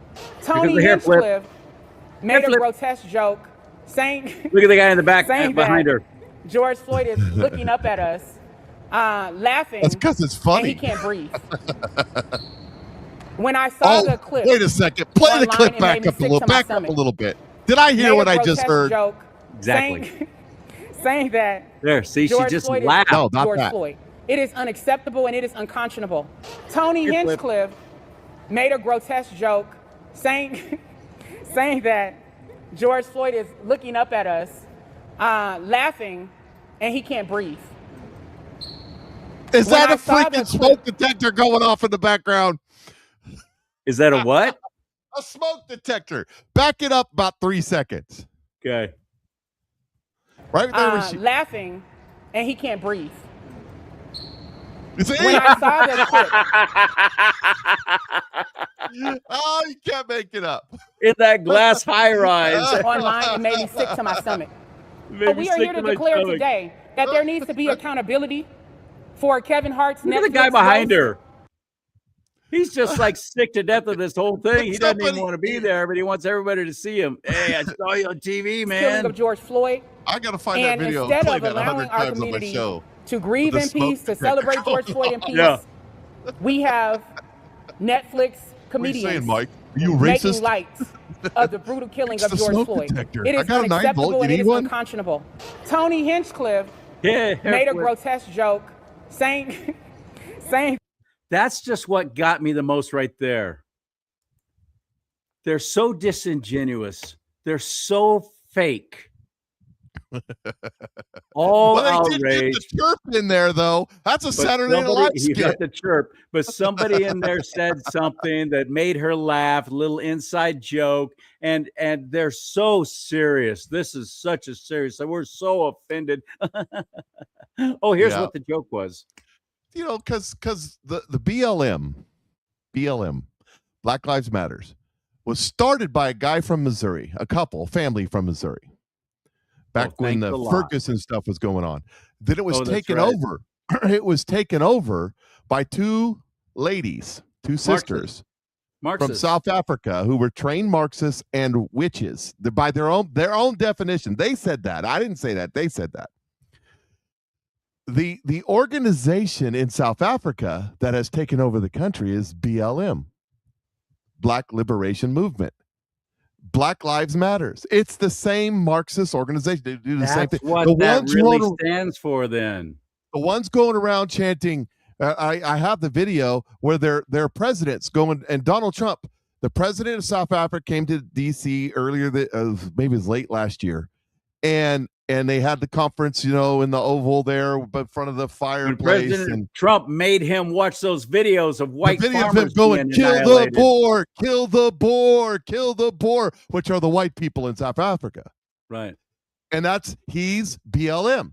His political party is BLM, Black Liberation Movement. And that's who they were. They were from BLM, and they came here, took over BLM, which is it's a total con job. It's Marxism 101. So the same people that are slaughtering white Africans, which is the reason why Donald Trump gave them special immigration status, because they're slaughtering them, stealing their land. And now the farmers, the white farmers, and so you would think, so the government's taking over, nationalizing the white farms so that you can, feed the masses, right? The good communists would do that, right? No, they're selling the farm to the Chinese for the mineral rights. Yep. They don't give a damn about feeding nobody. They're starving to death in South Africa right now. Yeah. Isn't it great? And they're genociding Christians too. Thanks, Nigeria. Yeah, it's wonderful. But Donald Trump went in there and bombed the snot out of the leadership of them, so that's all good too. He did. Oh, didn't he? speaking of, on Christmas Day. I don't know if you could hear that, but no, actually, just the other day he bombed them again. Yeah. Good. I don't know if you could hear that, but 3 A-10s just flew right over my house. You got warthogs there? Yeah, Whiteman Air Force Base. There's a National Guard unit. It's got national. What do they call the Air Force? National Air Force. I don't know. I've never seen one of those around here. You see a lot of bombers and you'll see fighters. You're just not close enough to Fort Irwin, California. They're out there like crazy. Are they at Fort Irwin? Okay, well, yeah, because they're the bad guys. They're the ones that go after you. The OP4. Mather, McClellan, Travis, Moffett. I've never seen an A-10 at any of those. But you come down here when you come visit Missouri. We'll go down the Lake of Ozark. That's where they do their playing around. They run and they'll strafe your boat and stuff. It's kind of cool. Man, I would love to see that. But the A-10s are out here at Whiteman. There's a whole squadron of whatever you call it out there. The B-2, of course, they're the home of the B-2. Well, there's back to that handful Black of Lives T-38 Matter stuff. Yeah, idiot doing the press conference. Somebody says burp in the burp of freedom. It does. That's right. It does. The burp of freedom. I just love the A-10s. But anyway, the laughing before even telling what the joke was, as if, well, maybe she actually thought it was funny, but she's got to act all outraged, but she was overcome with the hilarity of it all. Or somebody doing some little inside joke that she heard that made her laugh. You're so outraged, you're so angry, you're not going to be laughing at some inside joke unless it's all a stinking show. Oh, yeah, and the dude, absolutely. And the dude in the background in the freaking track suit doing this stuff and looking all around like he's 9 years old. Like Coming to America. What's that? Afro Shine. What's that? Have you seen the movie Coming to America? Come on now. Can you imagine if it was if that was some white group, white people up there, and they're so outraged over something, whatever, fill in the blank, and that's how they acted and that's how they reacted, especially if it was about something about the black community that they're offended by. Can you imagine the outrage in the media playing that over and over and over again and ridiculing them? But on this side, I'm the only one I've seen actually show that. I hadn't seen it or heard about it. Excuse me. There we go. I hadn't seen it or heard about it, but I don't do the Kevin Hart thing and don't care. And if anything popped up, I wouldn't have watched it, as I don't care. I don't follow any comedy. To me anymore isn't funny. Although the Dana Carvey and Dave Spade have a podcast and it's freaking hilarious if you ever get a chance to watch it. My goodness. Those two dudes right there, they're funny. They're just funny. Yeah, they are. But the point is, the whole Black Lives Matter thing was a fake and a fraud and a front all from the very beginning, and it still is. But yet there's still people who are throwing money at them. Throwing money. Well, not anymore, by the way.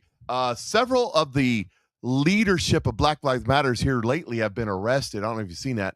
There was a lady in California. There was a lady like in North Carolina. There was a lady in Georgia. A bunch of ladies. They've all been arrested for embezzling millions and millions of dollars and buying homes and all this other stuff. Black Lives Matters leadership. The other thing is they're broke. They're telling everybody they're broke, and they're broke because, well, it used to be back in the Black Lives Matters day. I demonstrated this many times on my show. If you clicked on donate on the Black Lives Matters website, it took you to Act Blue.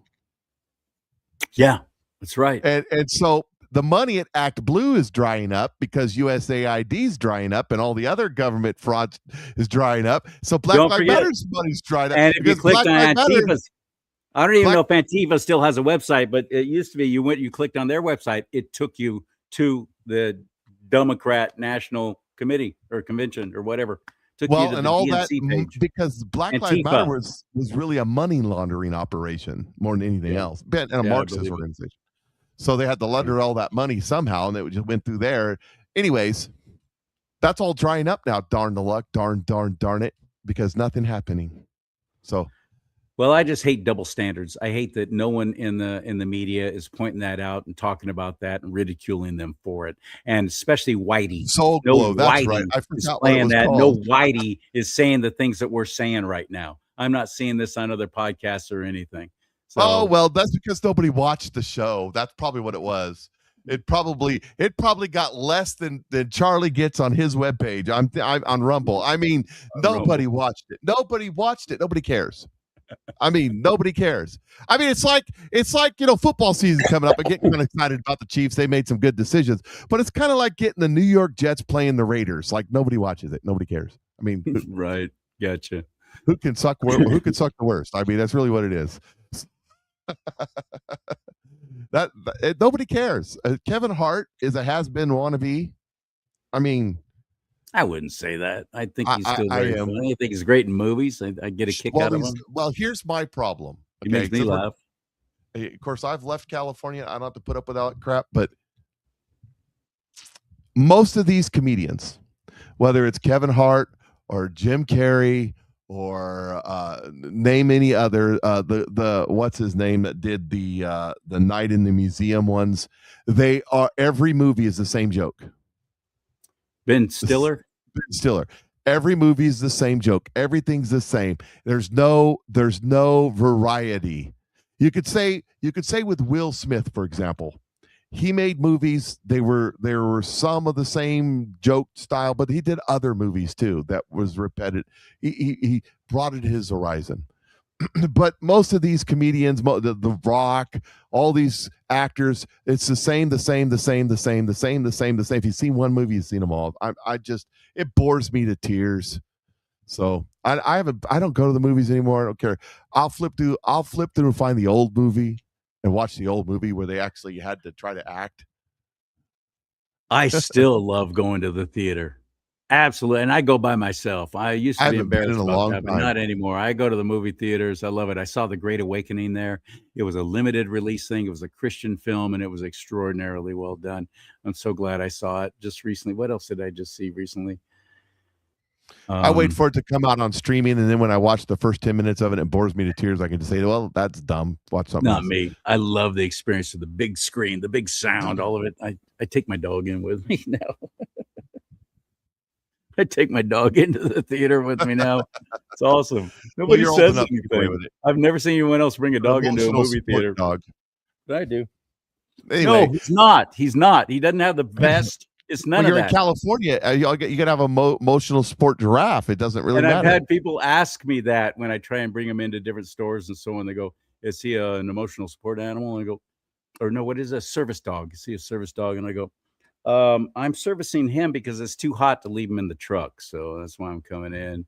Okay. Half the time they let me. Other times I have to leave and go someplace that has outdoor patio seating. So that's it from California. Other than, oh, by the way, Governor Hairdo, who that's what I affectionately call Gavin Newsom, who's terming out. Thank goodness. Is spending $33,000 to have a portrait done of him to hang in the Capitol building. Oh, good. That's his. Will I have him sitting crosslegs, crushing the nuts he don't have? I'm just asking. He does. I know. I hope that's what it is. I hope this. He does. He sits like a woman. But $33,000 of our money. Well, not yours. My money. Going to a portrait of him, so it'll hang in the Capitol building. Every president gets that. Does everyone pay $33,000 for it? I don't know. But and what else is going on? Oh yeah, it's now coming out that he gave a bunch of iPads to prisoners. I saw that, and shockingly, they looked at porn on it. I mean, who would have thunk? And they're going after people on the outside who they're trying to target and harass, who maybe put them away, an X or something. Let me see if I can find that for Kelly's saying that the Nick Shirley law just passed. It's a done deal then. Yeah. So while you're looking for that, you're talking about portraits. See, I have portraits. That's my portrait right there. You see the duck sitting in the lawn chair? Yeah, that's right, Howard.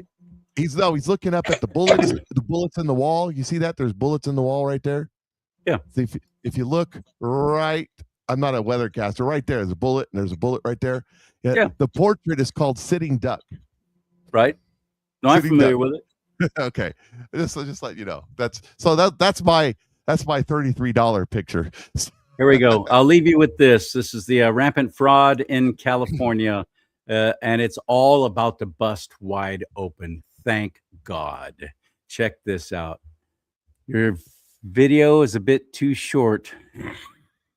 What? What?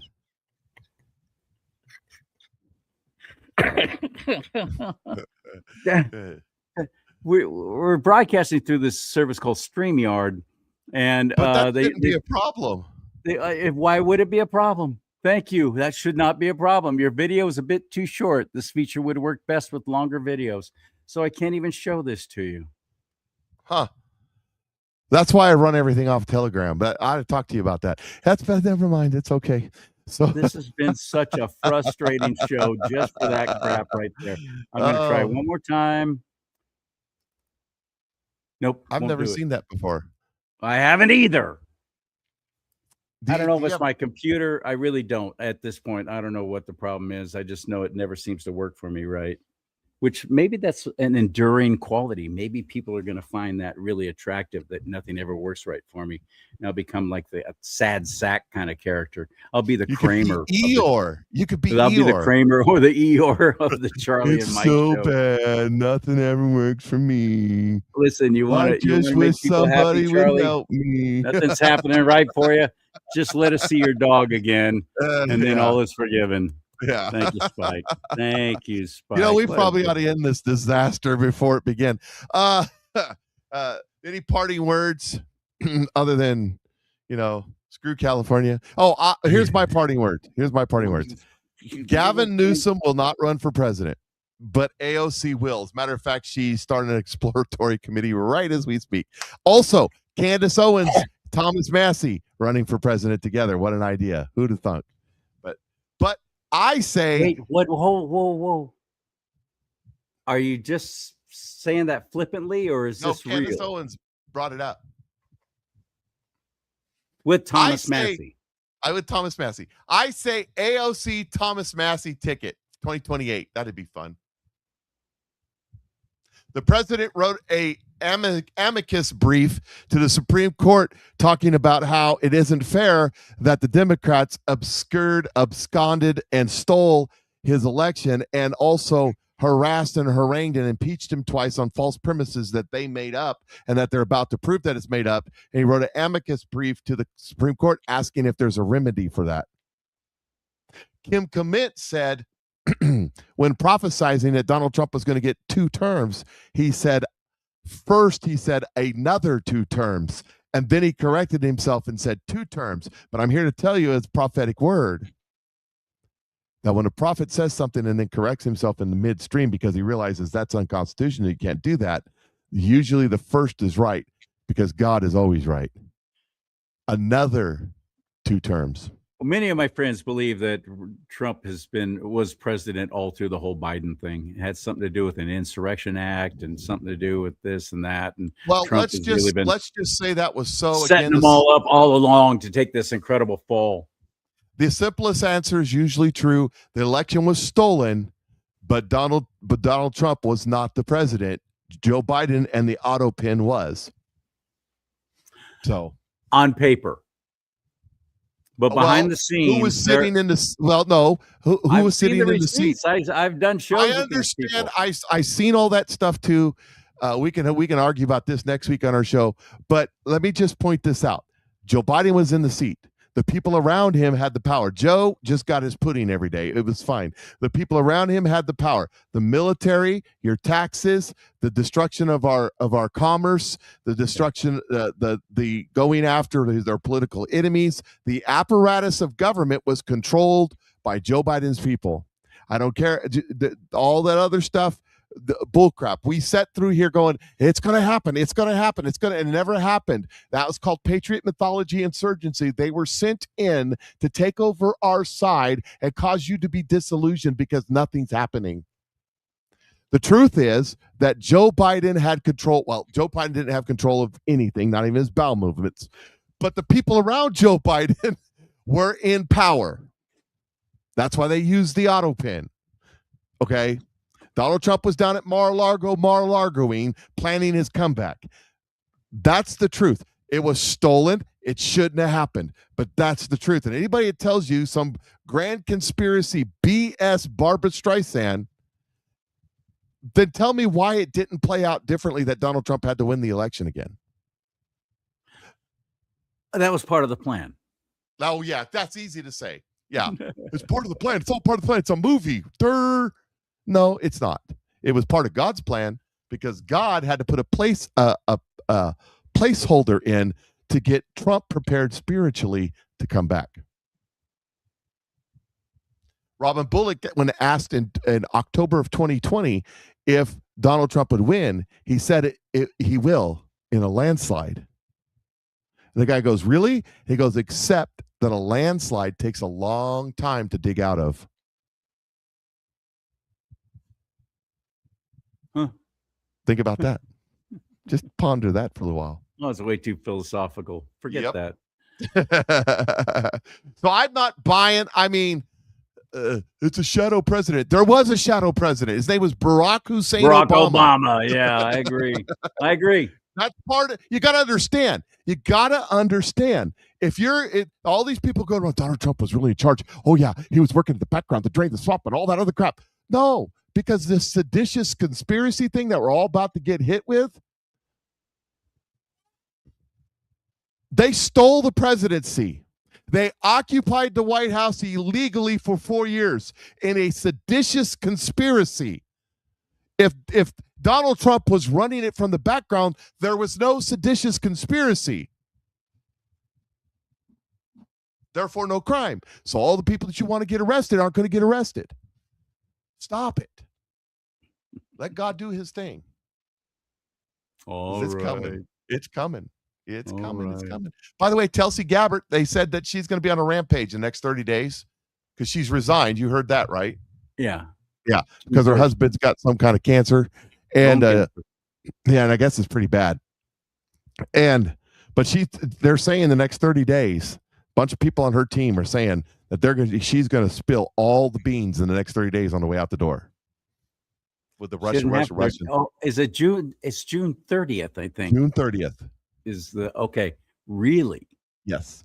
Is that a good thing or a bad thing for my president? That's a good thing because it's all about the Russia. It's all about the fraud. It's all about the Social Security fraud. It's all about the payroll fraud. It's all about all the stuff that they have. Wait till you see what they have on Thomas Massey. I got a video of Patrick Ben-David talking about it. He said that the ODNI, somebody working for the ODNI just came out and said, it was Luna, Representative Luna, said that they have absolute proof that influencers are accepting foreign money to influence their political opinions on the internet and stuff. They have the goods. They have the receipts. That's what Luna said. So everybody's going, it's the Jews. No, it's not. It's Qatar. It's more than Qatar. It's the IRCG.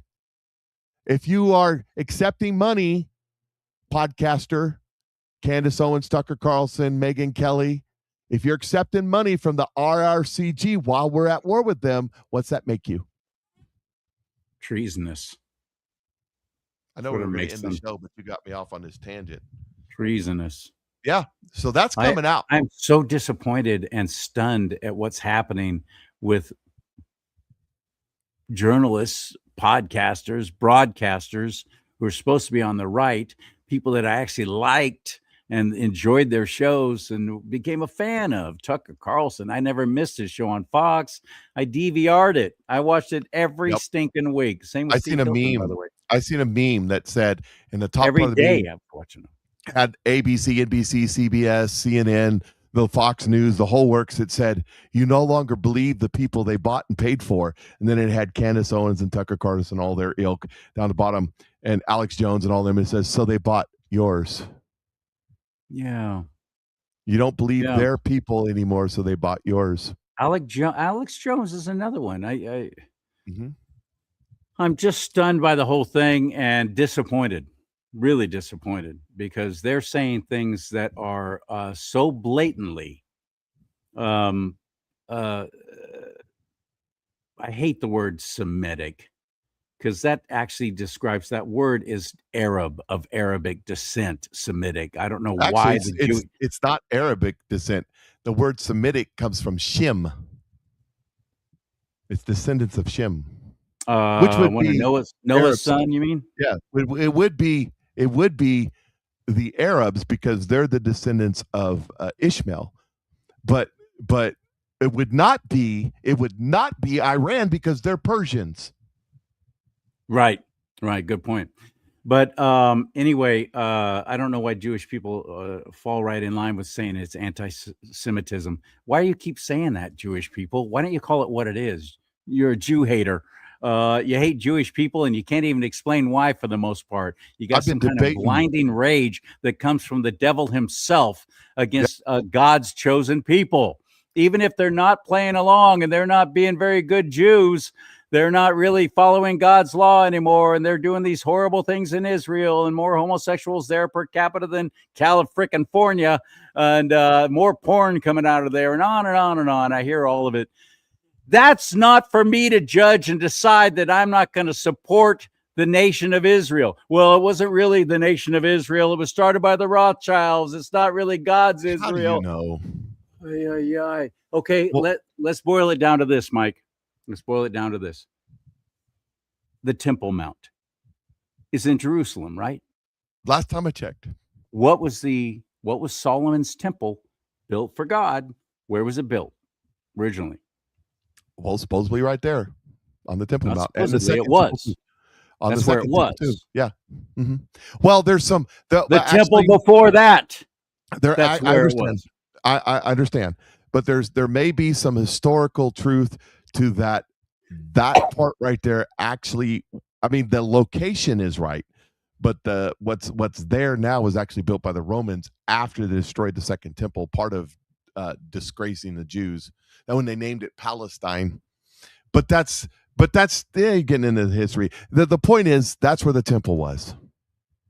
Exactly. That's where the temple was. So if you're going to say, well, it wasn't really God that reestablished Israel, God makes things happen. God uses the ridiculousness of man and the stupidity of his own creation, the devil, who's far more brilliant than we are, by the way. Never forget that.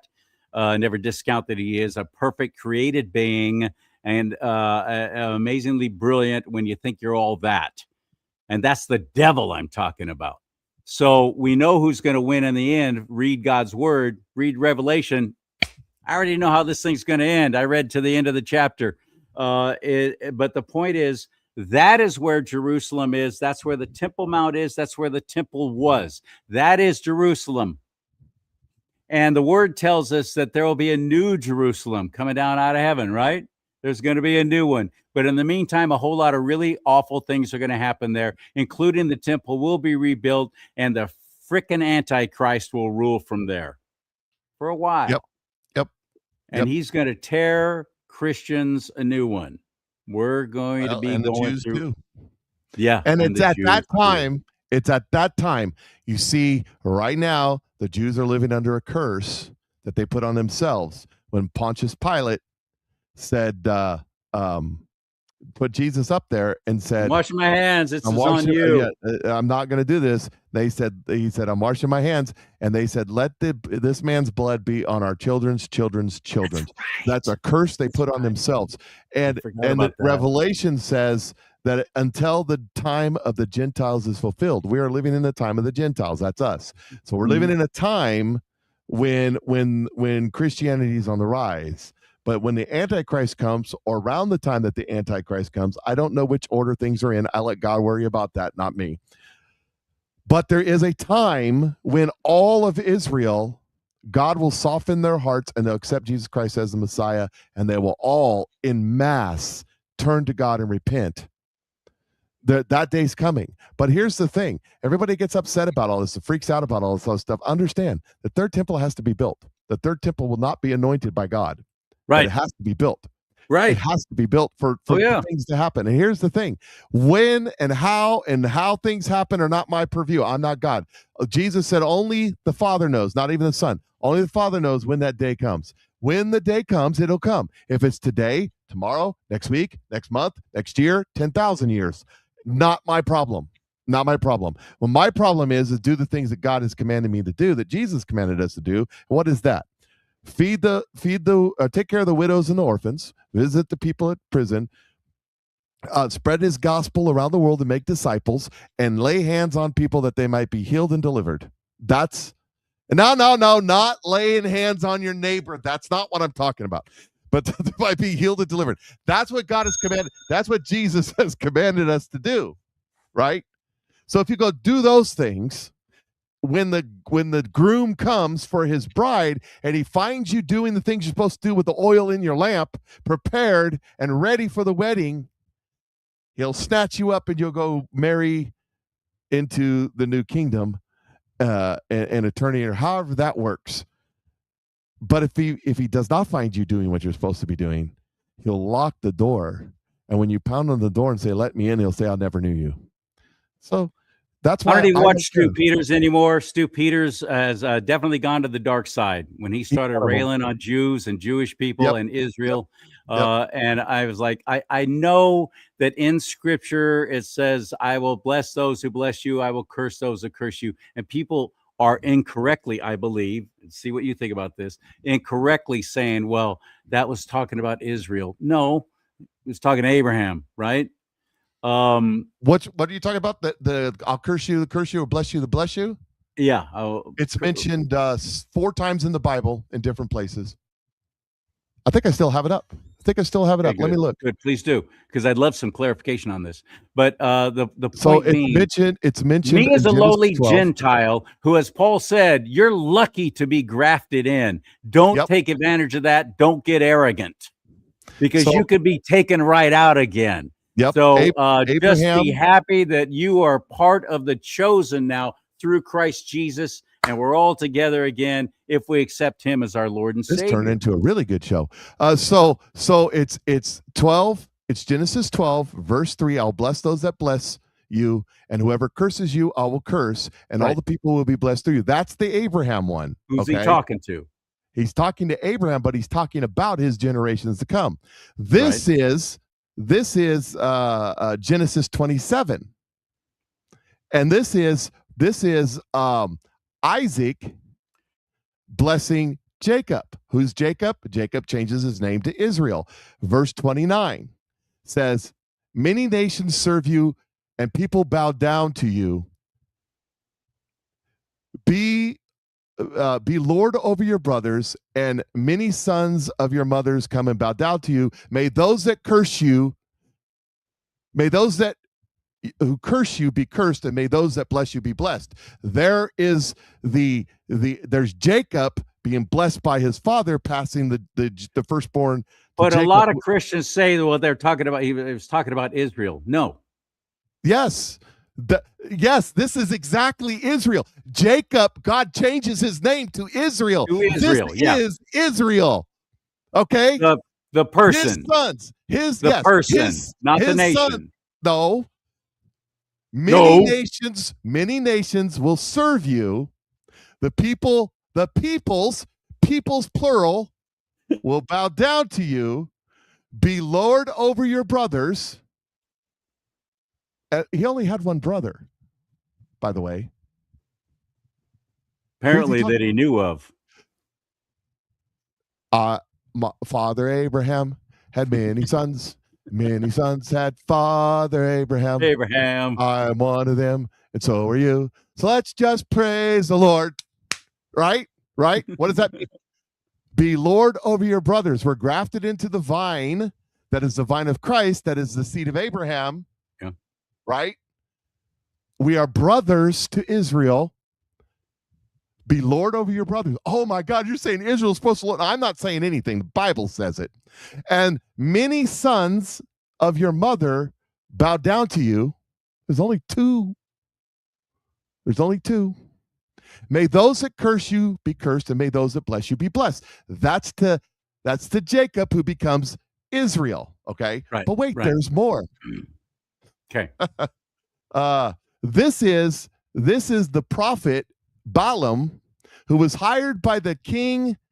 I don't remember which king, one of the kings on the other side of the Jordan, as Israel was coming up out of Egypt, and he hired Balaam to curse them. But Balaam could say only what God says. And in verse 9, he says, talking about Israel, the nation, the group of people walking around in the desert with Moses. Like a lion, they crouch and lie down. Like a lioness, who dares rouse them? May those who bless you be blessed, and those who curse you be cursed. Okay, that's there the you go. third time. That's Thank talking you. about the whole tribes. Thank you. All of them. There's Thank a couple you. million of them there. But wait, I'm not done yet. Okay, good. Bring more. Because this is Deuteronomy, I can never say it, 30, starting at verse 7. The Lord, your God, will put all curses on your enemies who hate you and persecute you. And he's talking to who? This is the law of Moses, and Moses testifying to the people of Israel, talking about if you'll do what Israel wants you to do, if you circumcise your hearts and your descendants, so I'm reading the verse before, so that you may love him with all your heart and soul and mind and live, the Lord God will put these curses on your enemies who hate you and persecute you. It's not saying the exact same thing, but it's pretty close. Okay. Thank you for this, because people who don't know the word as well as you do, and apparently I don't either, because I don't really put a lot of time into the Old Testament. Maybe it's time for me to start doing that. I've been concentrating on New Testament ever since I got saved when I was 31, because I'm like, that's where our salvation is. I like the Old Testament more than I like the New Testament. Thank you. King Balak. That's the one. That was the king back in the day. It says, pray for the peace of Jerusalem. This is Psalms 122. Pray for the peace of Jerusalem. You could just stop right there. What are you supposed to do? Pray for the peace of Jerusalem. May those who love you be secure. May there be peace within your walls. May those who love you, Jerusalem, may there be secure. May their peace be in your walls and security in your citadels. For the sake of my family and friends, I say, peace be with you. For the sake of the house of the Lord God, I seek your prosperity. Talking about Jerusalem. Okay. This is great. I'm so glad I brought this up. I kept thinking, we should probably end. We've been on for like an hour and a half. I'm so glad I brought this up, because this has been bugging me. I got people hitting me up all the time. Text messages, emails, comments, stuff like that. Well, Charlie, you just don't understand. Israel is not what it's supposed to be, and they're not living God. They're not making God happy. So we're not supposed to support them. This is not the right Israel. This is was invented by the Rothschilds. They keep bringing that crap up over and over. Perhaps it was. Use the Rothschilds? Exactly. Thank you. But here's the thing. Your condition makes no difference to God's opinion. Right. Now here's another one. All I know is he's not saying be good to all the people of Israel, even if they're doing bad. No, he didn't get that detailed.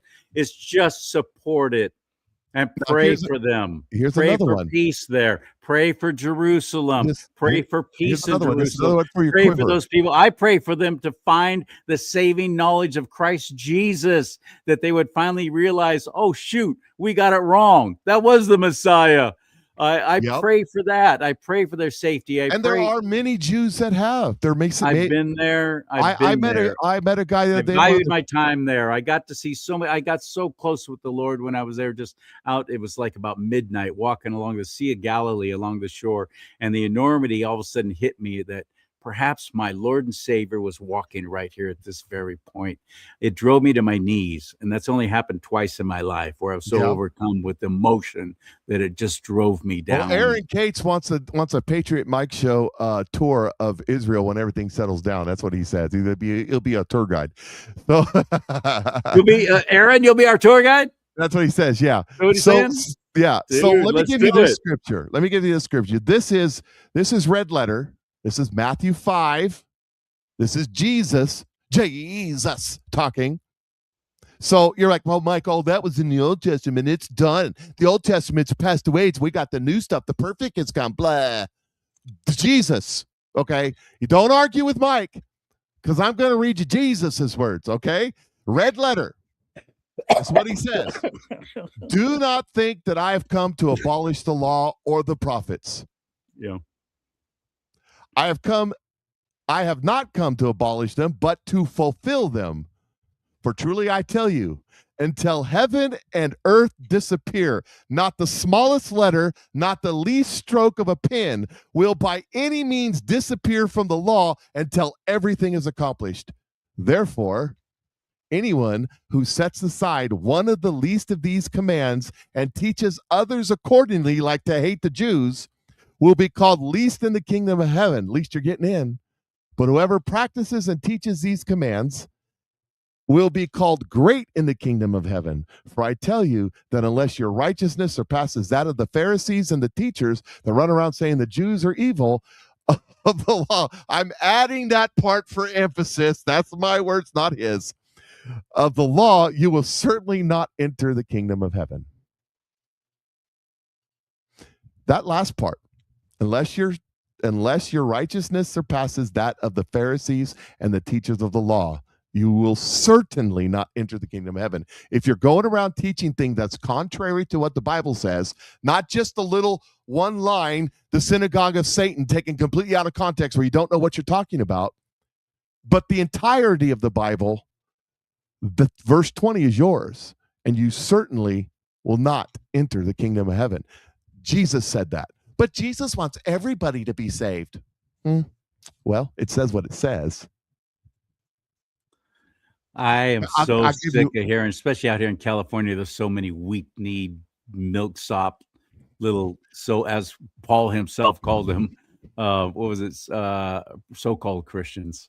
So-called Christians. Let me just and say they this. say that crap all the And time. we'll wrap and this I'm up. like, are you? Listen, my Lord turned over tables. He did more than fashioned a that. whip out of putting a bunch of cords together and drove them out of there. He called the Pharisees whitewashed tombs full of filthy Full of rags. dead men's bones. He And called them term- sons of Satan. And the He term called- filthy rags, I don't know if it was I was Greek or talking the about Aramaic. minstrels, right? Yeah. That's what he called them. So let me give you one more scripture, but first let me say this, okay? Okay. The people who believe that the Jews are evil have a tendency to be, what I have found, they believe in the flat earth. They are atheists in nature. If they claim to be Christian, they're of a Christian denomination that doesn't require anything. What do I mean by that? When I say this, let me preference. I know people who I'm thinking of one man right now in particular, the most godly man I've ever met in my life. Okay, it's a friend of mine. He's a Catholic. He's the most godly man I've ever met in life. But he chooses to be that. The Catholic Church allows you to exist as a Catholic Christian and not have to do anything. The Episcopalians, the Methodists, all of them allow you to carry the moniker, but none of the responsibility. So remember this. As long as you keep tithing. Yes. So in the Mormon religion, it's called being a Jack Mormon, or at least that's what we non-Mormons the call flat them. earthers, Keep paying and you'll be saved. Anti-Jewers that hate Erica Kirk, the non-religious atheist, whatever the case may be, seem to be one big pile. Now, well, I believe this and that. Now, I'm not a flat earther. Okay, fine. There's exceptions to the rule, but as a bundle, it seems to be a group, right? Yeah. Here's the thing: you got to have the Holy Spirit for discernment. You got to have a Holy Spirit for the prick of the grieving of the Holy Spirit when these evil things are being said about the people that God has chosen. And you got to define God. You got to find chosen God's way, not your way. Because 220 times it says in the Old Testament regarding the children of Israel that thou will know that I am the Lord thy God. The reason they were chosen is so that God could introduce himself to the world. That's not necessarily a good thing. You don't want to be the object lesson. I'm just saying. So replacement theology. You want to go for that ride? You go for that ride, because I'm about to read the scripture that's going to tell you the ride you're going on. If your heart doesn't grieve for the evil of accusing your brother, Jesus said that you are to love your enemies. And if Israel is your enemy, you should love them. Pray for those who persecute you. Oh, the Jews are responsible for all the bad in the world. Well, pray for those who persecute you, because that's the next thing he said. Yep. And now here's the scripture, Ezekiel 9. Here's the scripture. If you don't grieve for the things that are being done, the things that are being said by these podcasters, by the way, we are in the season. This is what God said to me. We are in the season of finding out God's word, finding out what he meant when he said, curse those that curse you. Why did Thomas Massey lose? Curse those that curse you. You are living under a curse. Tucker Carlson, you're living under a curse. Candace Owens, you're living under a curse. Alex Jones, you're living under a curse. Watch what happens to these people. Stu Peters, I got to have more money. Living under a curse that you put on yourself. And this is your verse. This is the verse you need to pay attention to. Here it is, Ezekiel 9. And then I heard him call out with a loud voice, bring near the ones appointed to execute judgment on the city, each with a weapon in his hand. And I saw 6 men coming from the direction of the upper gate, which faces north, each with a deadly weapon in his hand. With them was a man clothed in linen, who had a writing kit at his side. They came and stood beside the bronze altar that's in the temple. Now the glory of God of Israel went up from the cherubim where it had been and moved into the threshold of the temple. By the way, the Lord leaves the temple at this point, further on in the story, and doesn't come back. Then the Lord called to the man clothed in linen, who had the writing kit at his side, and said to him, go throughout the city of Jerusalem and put a mark on the foreheads of those who grieve and lament over the detestable things that have been done in it, that are done in it. As I listened, he said to the others, follow him through the city and kill without showing pity or compassion. Slaughter the old men, the young men and women, the mothers and children. Kids. But do not touch anyone who has the mark. Begin in my sanctuary. Another term is the church. So they begin with the old men who in front of the temple. They begin with the preachers. Then he said to them, defile the temples and fill the courts with the slain. Go. So they went out and began killing throughout the city. While they were killing, I was left alone, and I fell face down, crying out, alas, sovereign Lord, are you going to destroy the entire remnant of Israel in this outpouring of your wrath on Jerusalem? He answered me, the sin of the people of Israel and Judah is exceedingly great. God has prophesied through his modern prophets that the sin of the United States of America is exceedingly great. He's used the same words. And the land is full of bloodshed. How many aborted babies are there? Oh, there my goodness. 12 or 13 murders on Sunday in Chicago. And the city is full of injustice. Are we not full of injustice in this country? Tina Peters, anyone? Oh, yeah. They say the Lord has forsaken the land. The Lord does not see. That is, Kim Clement has prophesied those words right there about America. So I will not look on them with pity or spare them. I will bring down on them, on their own heads, what they have done. Then the man in linen with the writing kit at his side brought back word saying, I have done as you commanded. Ladies and gentlemen, we are living in the season of judgment. God said that prior to this year, we were living in a season of grace to give the people that God is calling out of their sin to repent. But that season is over. The grace has ended, and now we are in a season of judgment. And the season of the fall is coming next.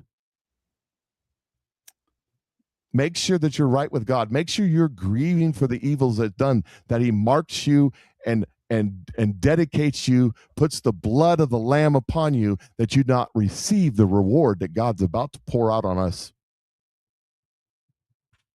There you go. That sums up the whole thing. We are in the season of I will curse those that curse you, and it could mean everything. And how does that apply to the United States of America? Well, there. I'm going to wait. I'm going to bring that up next week. No, you're not going to be here next week. I'll be here. I'm not going to be here next week. Oh, that's right. I got put on orders. I'm going to be on post. He's got to go play G.I. Joe in the woods. Yeah. G.I. Joe. Anyway, no, what I wanted to ask you, I'll keep going. I don't care. I'm just thinking about you. I know you do a show live every morning. That's all right. I only sleep about 4 hours a night anyways. I'm Is that like it? Donald Trump. I don't know how you do that. Anyway, lots of good drugs. You know HUI? You know what that HUI is? No. High universal income. Allegedly, supposedly, there's about to be some kind of great reset that's going to happen, and we're going to get the Fed's going away. Thank God. Should have never come in the first place. There's so many things that have happened and are happening, and I do believe it's all coming together to this. I think we are getting rid of the Fed, the Federal Reserve. Thank God. But we're not getting a high universal income. It's got to be back to the gold standard. There's got to be something backing up our currency. The gold itself is not worth enough right now to be able to successfully do that. But once it is back in the currency, value is going to shoot through the roof, isn't it? We've got to have that again. We got to get rid of this. Write this down that we can have this conversation the next time we get together. But let me say this: I want to have it now. A high universal income is no income. Okay, this is why I wanted to bring this up, because I also have friends, fellow podcasters, who are saying really silly things to me, because it sounds like this is no different than one world government, one world currency that they're talking about. That's what it sounds like to me. But they're going, no, this is different. These are the good guys doing this. Good guys for now. Who's going to be coming in office in 2 years, maybe 2.5 years? Good guys now. But this is exactly. It's taken away. You're not going to have any control over your money anymore. Cashless society. And it's all going to be good and right because Trump is going to do it right. But somebody else comes in, it'll be real easy to flip all that. Now they have total control over everything. You have no more cash in hand. You have no more viable way to purchase goods and services. All of that something doesn't that's matter. tangible and touching. You can touch it. You can hold it. And with I this agree high with universal income. Wait, I'm not done with my rant. This high universal income is supposed to be some kind of, it's cryptocurrency. It's tied in with digital currency. It's going to be so good. I'm hearing fellow conservatives saying, no, this is going to be great. Everybody's going to love it. It's going to be so easy. You know what else people love? They love the idea of having something in their hand to where they can just hold it up without having to do it a credit card anymore. They love that idea too. It's going to be so easy. That's the word I hear them say. This high universal income thing. What the heck is that? How is it any different from your New World Order, one world currency? How is it any different? It is all that, but let's pull it back from the conspiracy and let's go down to basic Austrian economic principles. Okay. If you give everybody a high universal income, it would be no income at all. Why? What do you mean? Well, let's just say that Elon Musk and the government decides that they're going to give everybody $100,000 a year, paid out weekly, $100,000 a year. Okay, whatever that works out to. Inflation is going to go insane. Well, immediately, too few goods chasing too many dollars, and the price will adjust accordingly. It doesn't matter. So what do they have to do to prevent that from happening? They'll have to put rationing and price controls.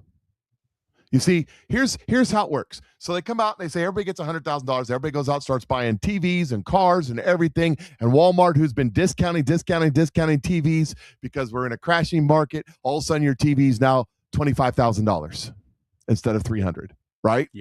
Yep. Right? Your $100,000 doesn't go very far. So everybody cries, "Oh my God!" And Thomas Massey goes, "It's the Jews!" And he steps in there and says, "We need to fix the prices because the Jews are raising the prices too high. Can't sell TVs for 20. That's price gouging. You can only sell a TV for $500." Well, then people got $100,000. They go in and they buy up all the TVs, and there's no TVs, and they're selling them out in front of Walmart for $1,500 or $2,000, right? Yeah, exactly. Capitalism works every time. Every time. Marxism one way or does another, not. someone will find a way So to make they money put the off of price it. controls, and people are going in and just buying them, by the bucket load, right? So they say, okay, you can't do that anymore. We're going to give everybody one TV a year. You're going to get a TV stamp in the mail from the government. Remember the old stamps back when there was rationing? You're going to get TV stamp, right? No. You could have Apparently you're much older than me. One TV. I've seen them at auctions. One TV per family of 4 per year. That's all you get. That's all you could buy. So they're price controlled at $500, but you can only get one. That's how it works. You see, communism only works when you can control the means of production, because let me back up a little bit, because what happens is now the TV guys, they've got to price their TVs at $500 because that's what they said. But the currencies collapse because everybody's got $100,000 of it, and they're going, blah, spin, spin, spin. The currency's collapsing now.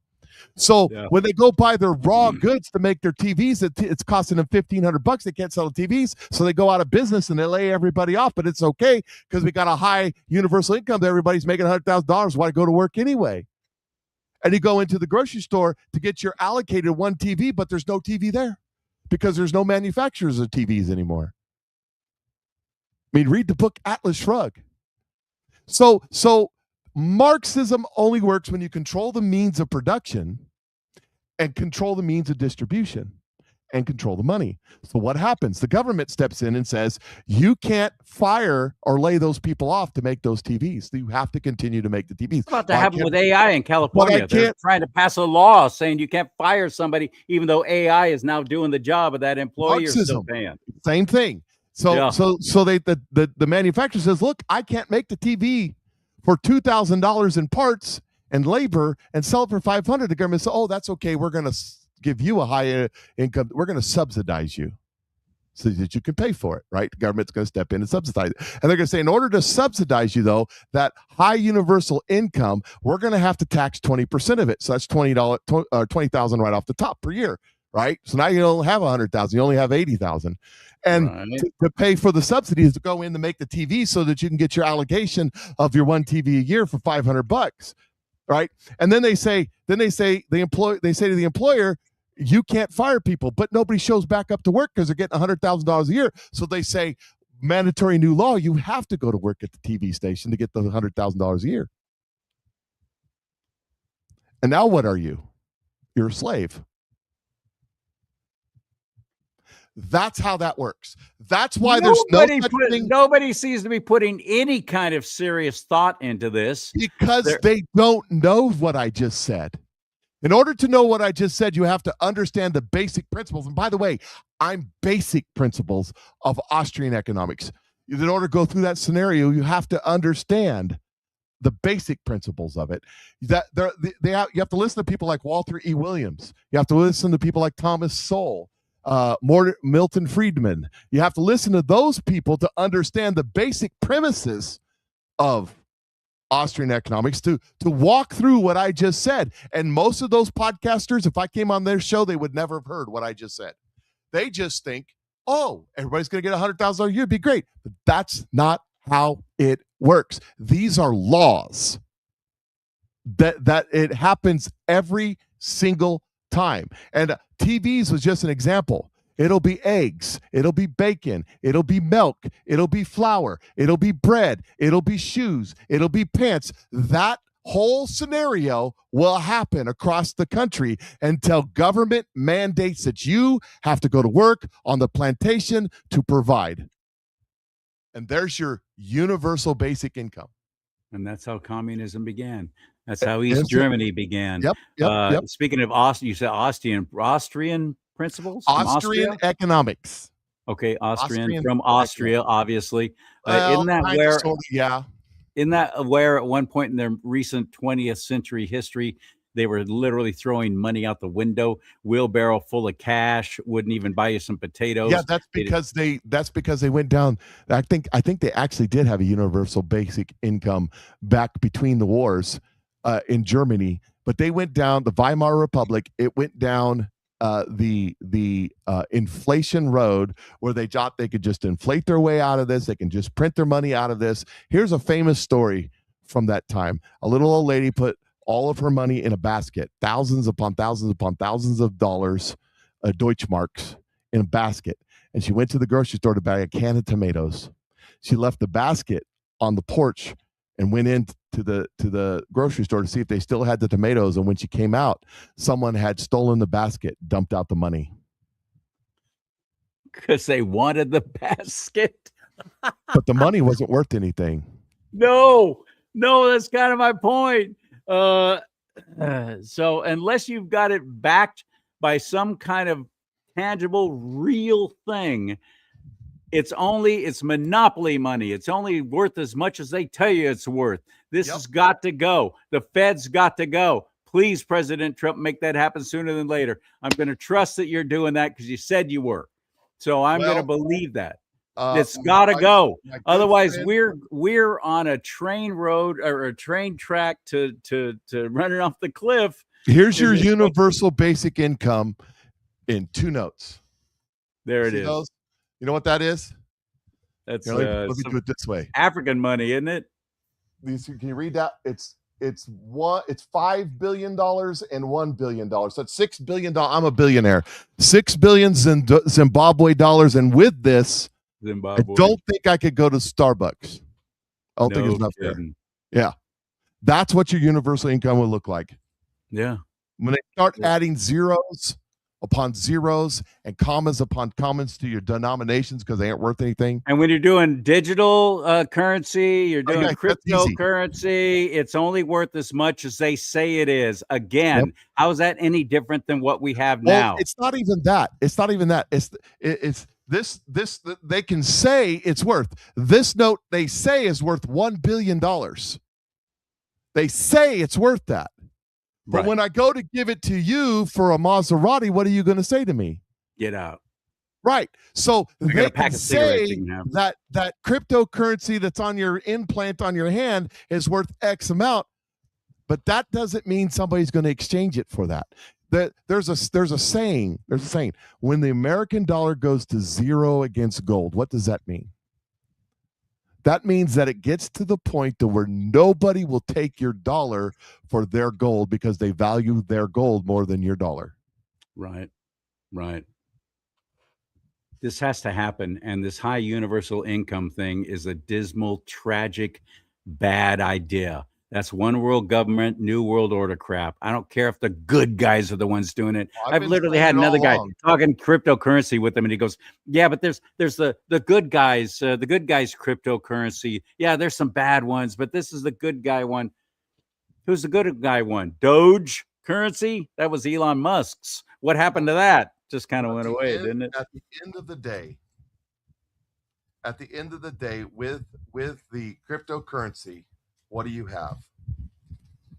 Those of you that listen to the Patriot Mike Show, you know what I say. If you don't hold it, you don't own it. There you go, right there. You know what that is? It's kind of my point. That's a Morgan silver dollar right there. That's a Morgan? That's a Morgan silver dollar. I think. No, that's a peace dollar. Sorry. I can't see very well. That's a peace dollar. I thought I had a Morgan in here, but I'm not seeing it. Morgan is silver. The peace dollar, that's gold, isn't it? Look, gold. Peace dollar is silver. Oh, okay. Yeah. The peace dollar is silver. But anyways, my point still remains. You got to have something tangible. It's real. If you don't hold it, you don't own it. So if you got the gazillion dollars in crypto sitting on the internet somewhere, and tomorrow we wake up and a solar flare goes and fries all the computers on the planet, what do you got? Nothing. But you know what I still got? You ain't got nothing. I've still got my $6 billion in Zimbabwe money, but I've also got some silver. Well, you're doing better than me all the way around. I got a whole lot of nothing. Limping along with my little computer out here in California. It's bad. It's real bad. I'm not gonna lie. It's gotten so tough here to live here, and I'm paycheck to paycheck. I'm one of those retired guys now, living on a fixed income. I'm that guy I always said I would never be, and here I am, one. But the Lord provides, always provides. But the fuel, as no matter how much it goes down in the rest of the country, California raises taxes on fuel. We already have the highest in the nation, and they set it up to where they can raise the taxes anytime they want. So let's say it goes down to $2 a gallon in the rest of the country out there in misery. It's $2 a gallon. They will raise the price even more here in California. Their objective is to drive you out of your fuel consuming vehicle. Their objective is, of course, to raise more money because they're stinking broke and the illegals aren't going to pay for their own health care. And it is also the whole climate change thing. That's the ultimate. Which the United Nations doing has it to just protect announced. the world. We're doing it to protect the planet. Even though there's the zero emission vehicles that I see on there as they brag on their city vehicles and their county vehicles and their state vehicles, zero emissions vehicle, your tax dollars at work. Yeah, until you go up to Utah where the power plant is, burning the coal to make the electricity to run that bus. That's a coal-powered bus. Yeah, you're right. No, he's absolutely right. And Pacific Gas and Electric is not producing their own power anymore out here in California, in the northern half of the state. That's our power companies, Pacific Gas and Electric. SoCal is SoCal Edison, Southern California. But it's all the same. They're supposed to be private companies, actually publicly traded now, and but they're government controlled. They're government controlled. Fascism. It is fascism. It completely is. And good luck anybody trying to come in and start up their own municipal power district like Sacramento did with SMUD. Great. East Bay Mud is another one in the Bay Area. Fantastic. And they're doing great work aside and away from Pacific Gas and Electric. But you're not going to start up another municipal power in anywhere. They will regulate you right out of business. Yep. That's what the state of California does. They want total control because they're probably gotta wrap freaking up this communists. show. They're communists running the state. Let And me I wrap can't up. even afford to live in my own state anymore. Oh, yeah, It's well, you gotten need to so move. bad. God's country. Gasoline is now over $6 a gallon. And that's just in my little old area in NorCal. Other places, Bay Area, Los Angeles, it's freaking $8 or more per You gallon. move out to this neck of the woods and you can afford to live. Yeah. You can be comfortable. You can carry a gun everywhere you go. And if you move out to East St. Louis, you'll feel just at home. It's like Compton. Well, there you go. But the point is, even if President Trump makes the whole nation humming along just perfectly and beautifully, California will get up every time because that's what they do. They want to set the standard, as Biden said. California is the model of how the United States should be. Let me write this down that we talk about this further on the next show. But let me just point something out to everybody. The same thing as universal basic income or universal high income or whatever they're calling it this week. High universal income is the Patriot mythology insurgency prophecy of free energy. There has never been and there will never be free energy. Even if we could build the Tesla coils to produce free electricity from the atmosphere, who's building the coil? Who's installing the coil?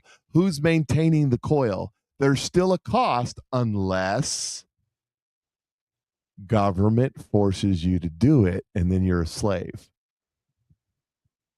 So if we are a free society, then the guy installing the Tesla coil and building the Tesla coil has to get paid.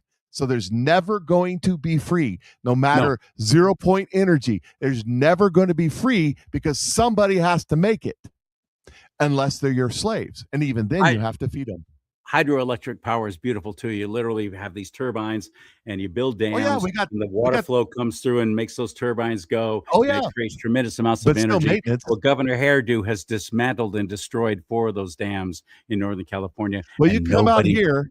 Nobody talks about it, Mike. Nobody talks here. about the fact that he destroyed 4 dams, had them dismantled, and it was all to protect the river and the salmon. And it's wonderful. And to make the native population happy.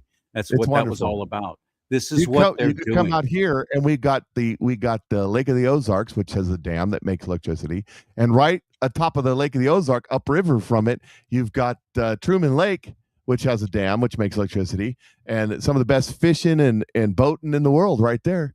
The Lake of the Ozarks. That's where they got the Party Cove. I know, but listen. Family things are keeping me here in California, at least for now. Family obligations. I can't leave. To move to.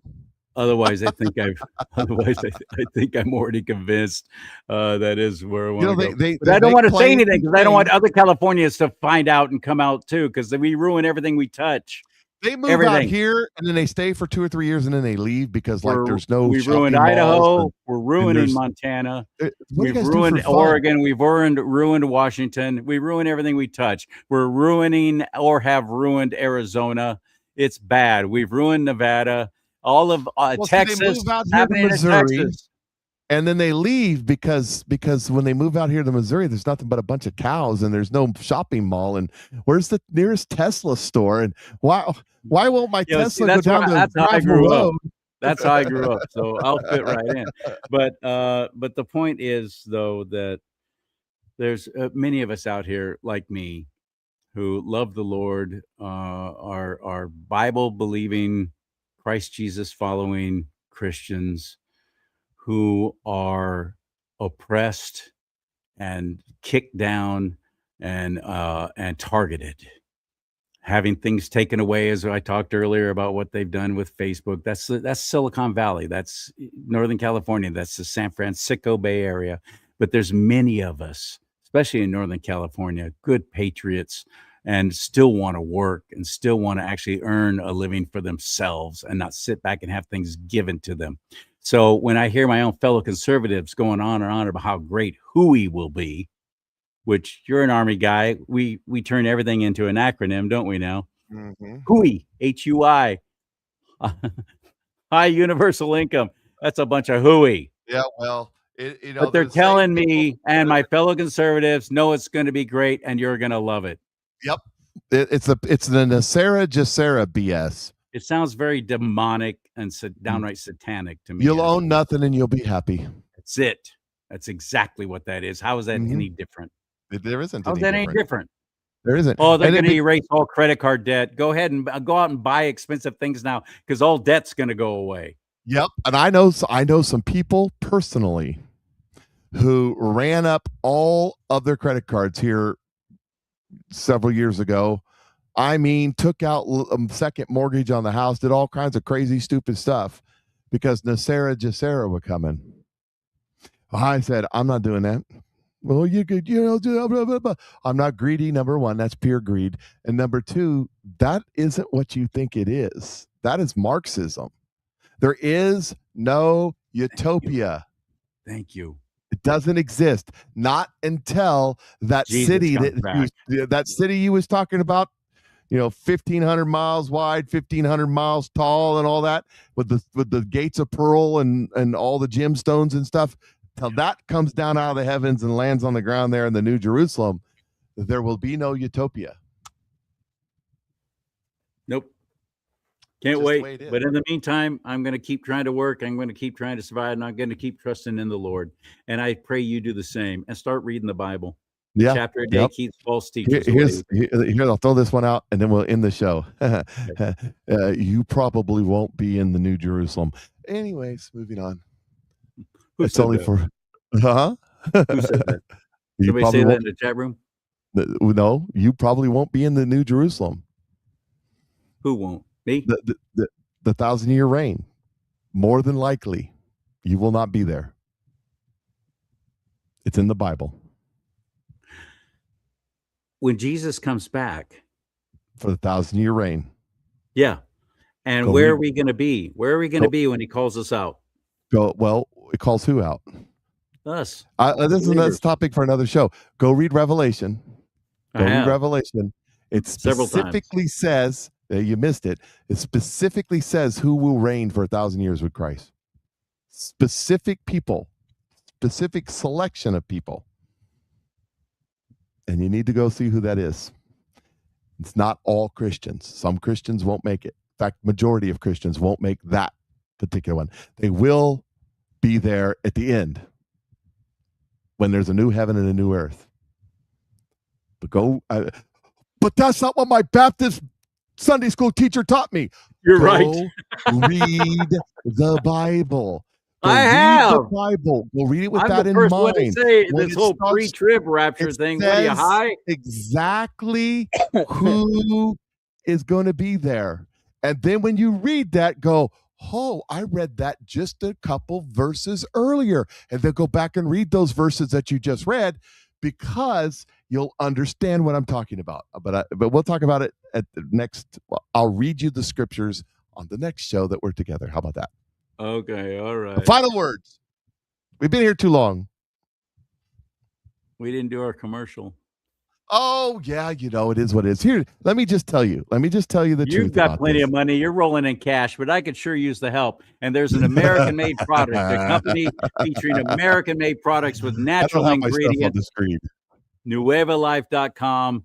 And if you go to if you use my name as a promo code, you can get yourself a little discount, or Mike, whatever. This QR code will take you right there to the one for me. But what do you got to lose? Check it out. Great stuff for your health, your mind, your body, your energy, your skin. Just check out what they have there at Nueva Life. New Life, Nueva, NuevaLife.com. Now let's talk about for real. Let's talk about the product. What you want to go try. You click on that link. You go over here and you try the Snow Slim.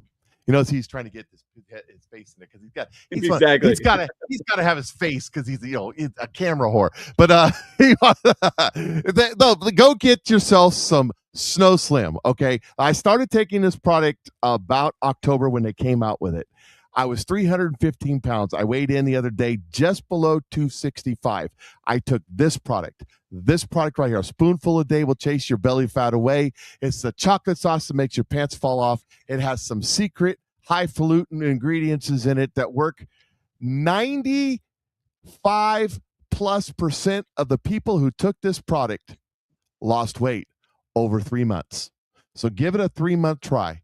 Give it a 3 months try, a spoonful a day. And it's summertime. You want to get in those bikinis, right? Am I right? I mean, I don't, but you probably do. This will do it for you. And don't tell me, oh yeah, but I got you. Some of you are spending thousands of dollars getting an injection and all bunch of side effects. This is just regular stuff. Blood orange extract. It's just regular stuff. And it tastes like chocolate sauce that you put on your ice cream. Literally tastes like chocolate ice cream topping. Although I don't recommend that if you're trying to lose weight. Good point. But I'm serious. Just one product. Give it a try. If it works for you, try some of the others. So hit the link right up there. Yeah. And that'll take you through there. PatriotMikeShow@gmail.com if you have any questions. And let me know that you saw it on the Charlie and Mike show so I can make sure Charlie gets the credit. Okay? Appreciate it very much. Out. If you're not already one of my customers and you've been thinking about it, maybe you're watching my show, give Charlie, go sign up with Charlie. Go get over there and buy the product. You don't have to sign up for anything. They want to know how you're going to pay for it. You don't have to, but you can if you want to, though. You can join us. You could be part of our team or Mike's team. Go give Charlie, if you haven't already bought the product. Let me tell you, I have like 65 regular customers now. So I have a lot of people buying from me. You should too. Don't miss out. But buy it from Charlie. It helps me too. Don't worry about it. NuevaLife.com/Charlie Simons. Got to put my whole name in here. It's CharleeSimons. NuevaLife.com/Charlie Simons. And thank you so much. Please share these shows. Please like wherever you're watching or following. If you can follow our channels wherever you're watching. If you haven't already, subscribe if you're on YouTube. Doesn't cost you any money. It just sounds like it. And Rumble especially. If you can follow his channel and my channel, we'd appreciate it. I like your idea, though, of starting a channel just for this show, Mike. I do. Yeah, we probably need to do that. We'll think about it. All right. So with that, we'll catch you all later. We'll see you. I don't know. I may have it. Charlie may not be with us next week because he's got to go play G.I. Joe. And so I might have a guest host or it might just be me. We'll see whatever we do. We will be here. You guys have a great day. We're out of here.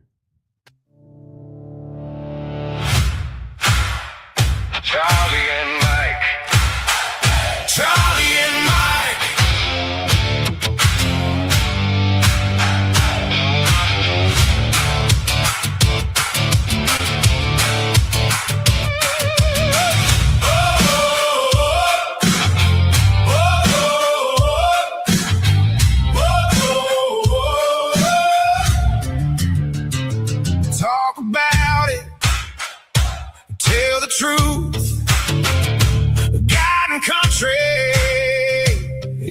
booth. We stand strong, we hold the line, won't shut up, not this time. Hands on heart, eyes up high, we were made to testify. Charlie and Mike, Charlie and Mike, God and country, we stand right. Truth on fire, we won't hide. USA, USA, side by side. Let them hear us clear and loud. One small voice can move a crowd. Charlie and Mike, Charlie and Mike, God and country, we stand right. Truth on fire, we won't hide. USA, USA, side by side.